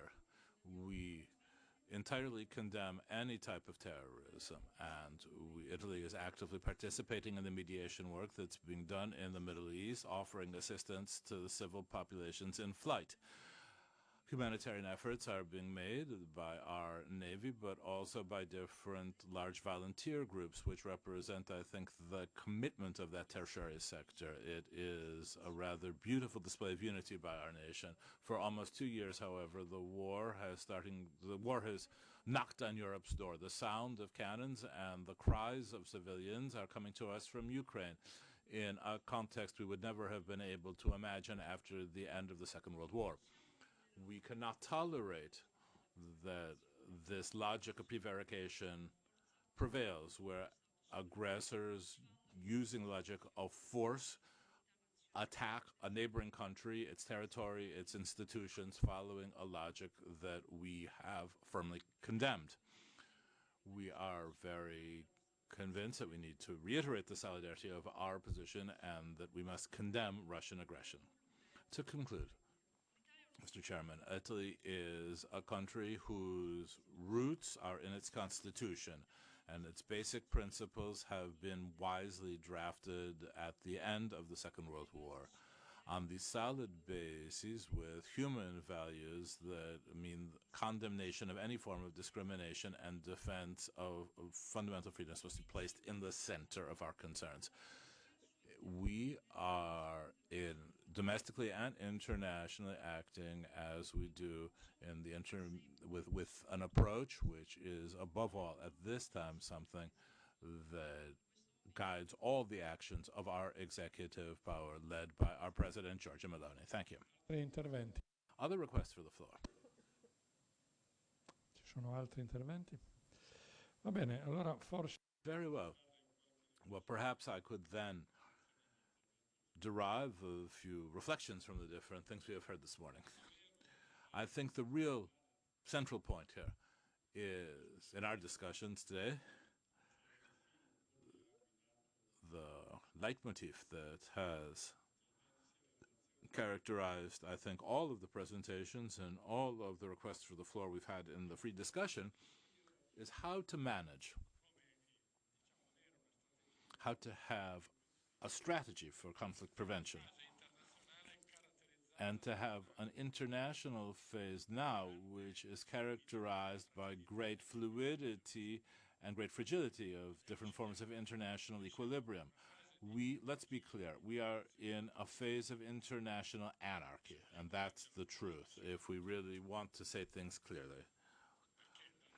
Because starting in 1989, when the Berlin Wall fell up until a few years ago, there was a multilateral governance system in the world which, even if it had its own contradictions and problems, even if there were conflicts like wars in the Balkans and the Caucasus, nonetheless, there was this multilateral system which brought about a form of governance for the world. And that form of world governance does not exist any longer. It is behind us. And we don't have a regulatory principle now, a place for governance, a guide. And the result of this is institutional paralysis, beginning with the United Nations.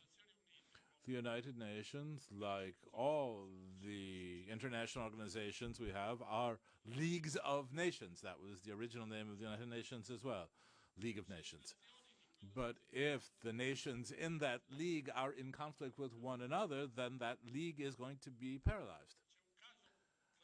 This is, I think, our case that we need to bear in mind, a very flagrant case. We are coming into the 15th year of civil war in Syria.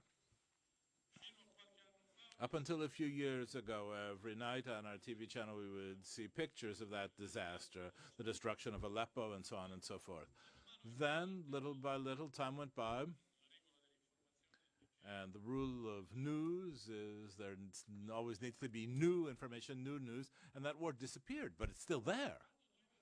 And when we look at these pictures on our TV, we all say to ourselves, I think any citizen asks the simple question, but what's going to happen to stop that war, to stop that disaster? And who is going to stop it? Well, I mean, starting with the United Nations. When you look at the Security Council, the US and Russia have diametrically opposed positions. They're on opposite sides. And that determines the fact that at the outside limit, the Security Council can decide on humanitarian action, nothing more than that. Because the opposing positions or divergent positions between its members, and especially in this case between the two of the permanent members, are paralyzing the institution. So we need to ask ourselves, is a world in which there are no governing principles in fact governable? I should say.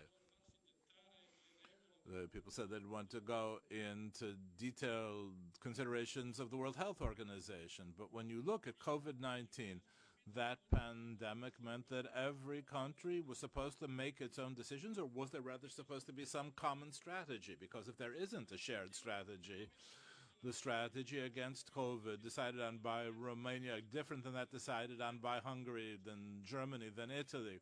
At the end of the day, it doesn't allow you to defeat COVID. Institutions, international institutions, are not a dictatorship.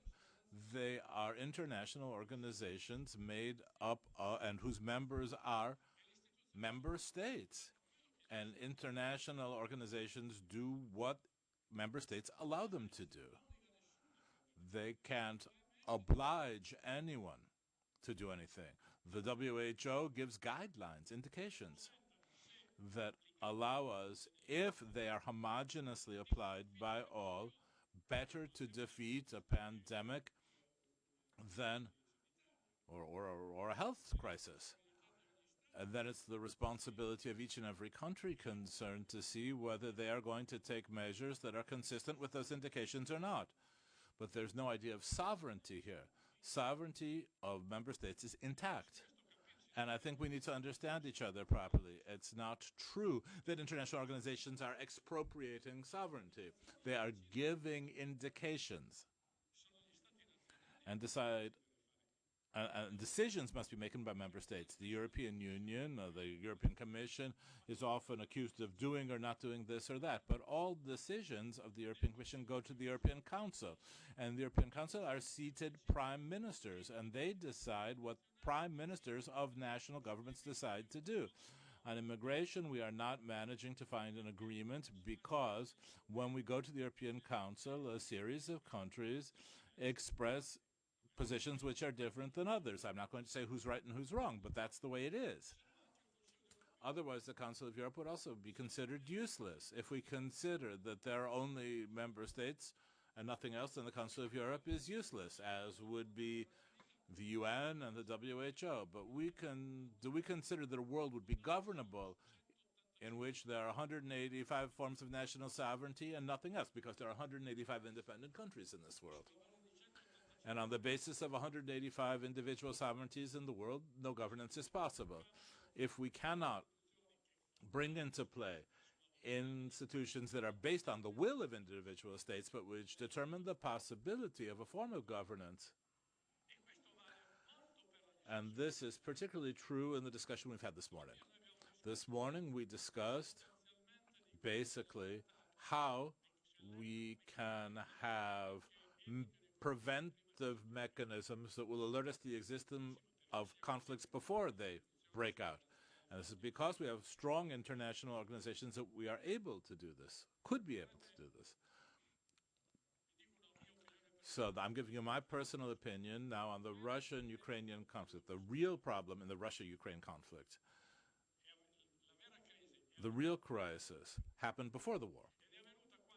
It happened when the international community did everything to convince Russia and the Ukraine to sign the Minsk agreement, and that was a good thing. But after that, the application of these agreements, the international community took no interest for years. There was no support for Russia and Ukraine applying these agreements. And as time went by, that never works for peace or for rights. Passage of time causes problems to become gangrenes, to become worse. What we saw in the Middle East, starting in 1993. Since then, 30 years have gone by. And who would have believed that the passage of time was going to help find a solution? If they thought that at the end of the 30 years, they see they were wrong and were plunged into war. So the subject of prevention is the basic subject here, but all the possible mechanisms need to be made to work. President Dems may still be here, may have walked out, but put forward an idea and said we would need to activate instruments that allow us to support processes and to act in such a way when we wish to mediate in a conflict. We aren't simply looking at a definitive solution, but to be able to create conditions for what has been agreed upon as we go along, and that's entirely correct. I think the real subject here is a political and legal subject, obviously, but there are also jurisdictional aspects which Dr. Sabato reminded us of, as did the President of the Venice Commission. There are valid legal instruments that exist in politics when we have impartiality and equality in standards and conditions and their applications. But the issue here is to know how politically such a process can be kickstarted that would make it possible for us to prevent conflicts. And from this standpoint, the Council of Europe has a very basic role to play. Titus Carlian has reminded us of an initiative that was carried out in the Balkans up to a certain point. And here, once again, look at European integration in the Balkans. We promised those countries after Dayton, which was signed in December 95. And then we reiterated this commitment in Thessaloniki in 2003, and now we're in 2023. Since Thessaloniki, 20 years have gone by. And since Dayton, almost 30. And during that time, what has the passage of time happened? We've opened up the Balkans to the presence of Russia, of China, of the United Arab Emirates, to everyone, which weakens the credibility of the EU, brings about frustrations in public opinion, and allows the reemergence of ethnocentric nationalist pressures. Our colleague from Bosnia has very correctly brought shed light on this. I think it's very important in our discussion to bear this all in mind, because we are an institution, which we must remember, different than others, not only because we're the only institution which brings together 46 countries, but we don't have military power. We don't have blue helmets. We don't have economic power. The Council of Europe doesn't deal with trade. And so our possibilities to have recourse to sanctions are limited because they basically only work if they have economic impact. We only have two instruments here: moral suasion, politically speaking, and then legal instruments. And we need to use both of those so as to strengthen preventive mechanisms. What's happening around us, wars today, is exactly about this. once war happens, then it's too late. Our colleague Kern is chair of the subcommittee of our committee on regulation of conflicts between countries. And together with Mr. Kern, we've worked on the conflict between Armenia and Azerbaijan and other conflicts as well. How many conflicts have exploded? And we've seen once it's happened, our possibility to mediate is much less. Preventive action is the most important, and I think Tini Cox said that very well. He was extremely clear, and I will conclude here. He said that we need to do all of this. We are not satisfied, in fact, with how our indications are perceived by the Committee of Ministers, by the Parliamentary Assembly. The fact that there are countries that do not obey, even though they are members of the Council of Europe and signatories of the Charter, but nonetheless don't respect the rulings of the court, the Kavala case being the most obvious or flagrant of these. So there's a lot of work to be done. In conceptual terms, you won't find anyone who will not say preventive strategy shouldn't be rolled out. That's just common sense. The problem is not simply recognizing this conceptually, but also seeing how you can really implement the necessary instruments to make this effective and get results. I'll stop here. I thank you very much for the attention you have kindly given me, and we will now break for lunch. We're invited to lunch in the Chamber of Deputies restaurant, so as you leave, you will need to turn right, where we have the coffee break, and here employees of the council will take you to the restaurant along the corridors of this building. We will start our session at 2:30 p.m. This afternoon's session and tomorrow's, according to the bylaws of the Monitoring Committee, will be closed sessions reserved to members of the committee. And if we can have everyone, you can leave your bags and belongings here in the room, because that will be fine. And then if you would like to come to the front, we'll have a family photo. Sì, ho già detto.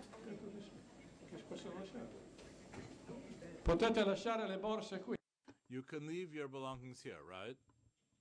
Avevo già detto, sì, sì. Va bene.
And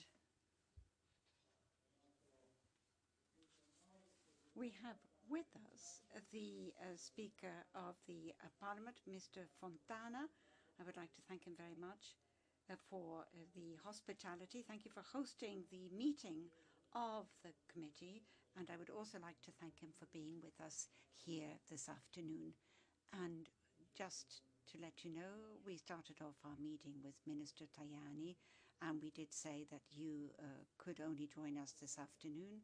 So thank you very much for joining us, Speaker, and I pass the floor over to you. Thank you very much indeed.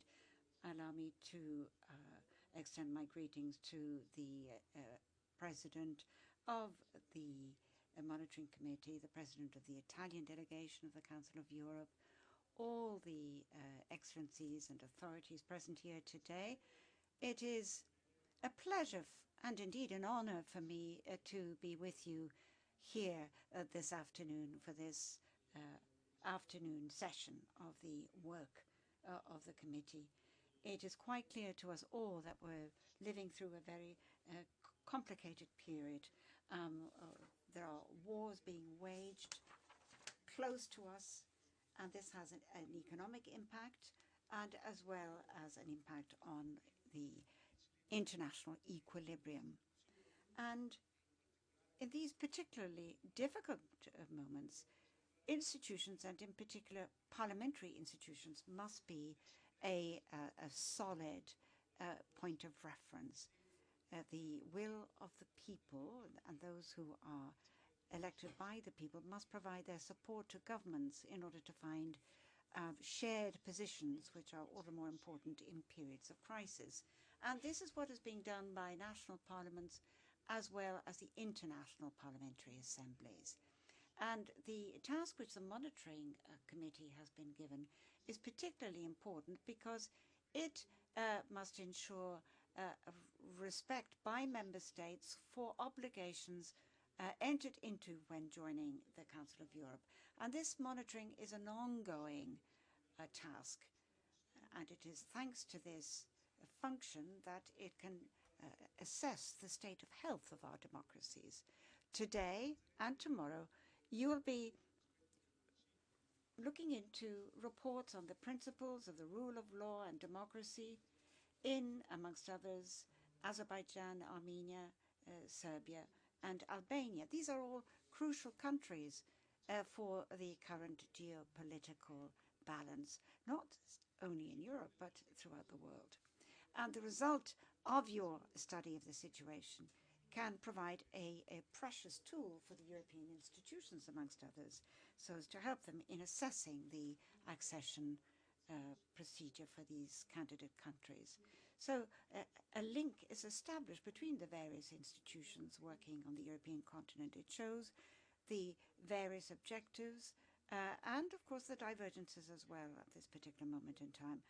When we at a moment where we're tackling threats which are endeavoring to undermine our democracy, we must bear in mind what Thomas of Aquinas used to say, and that is, evil is not the opposite to good, but it's the deprivation of good. It is to be without any good.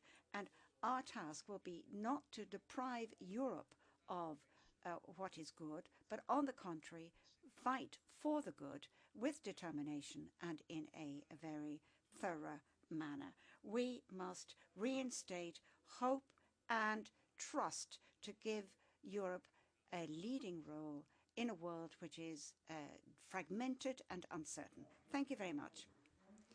Thank you, President. Thank you very much for that message, which is very much in keeping with the work which we have been doing and the talks which we've had during our open session this morning. Thank you very much. Well then.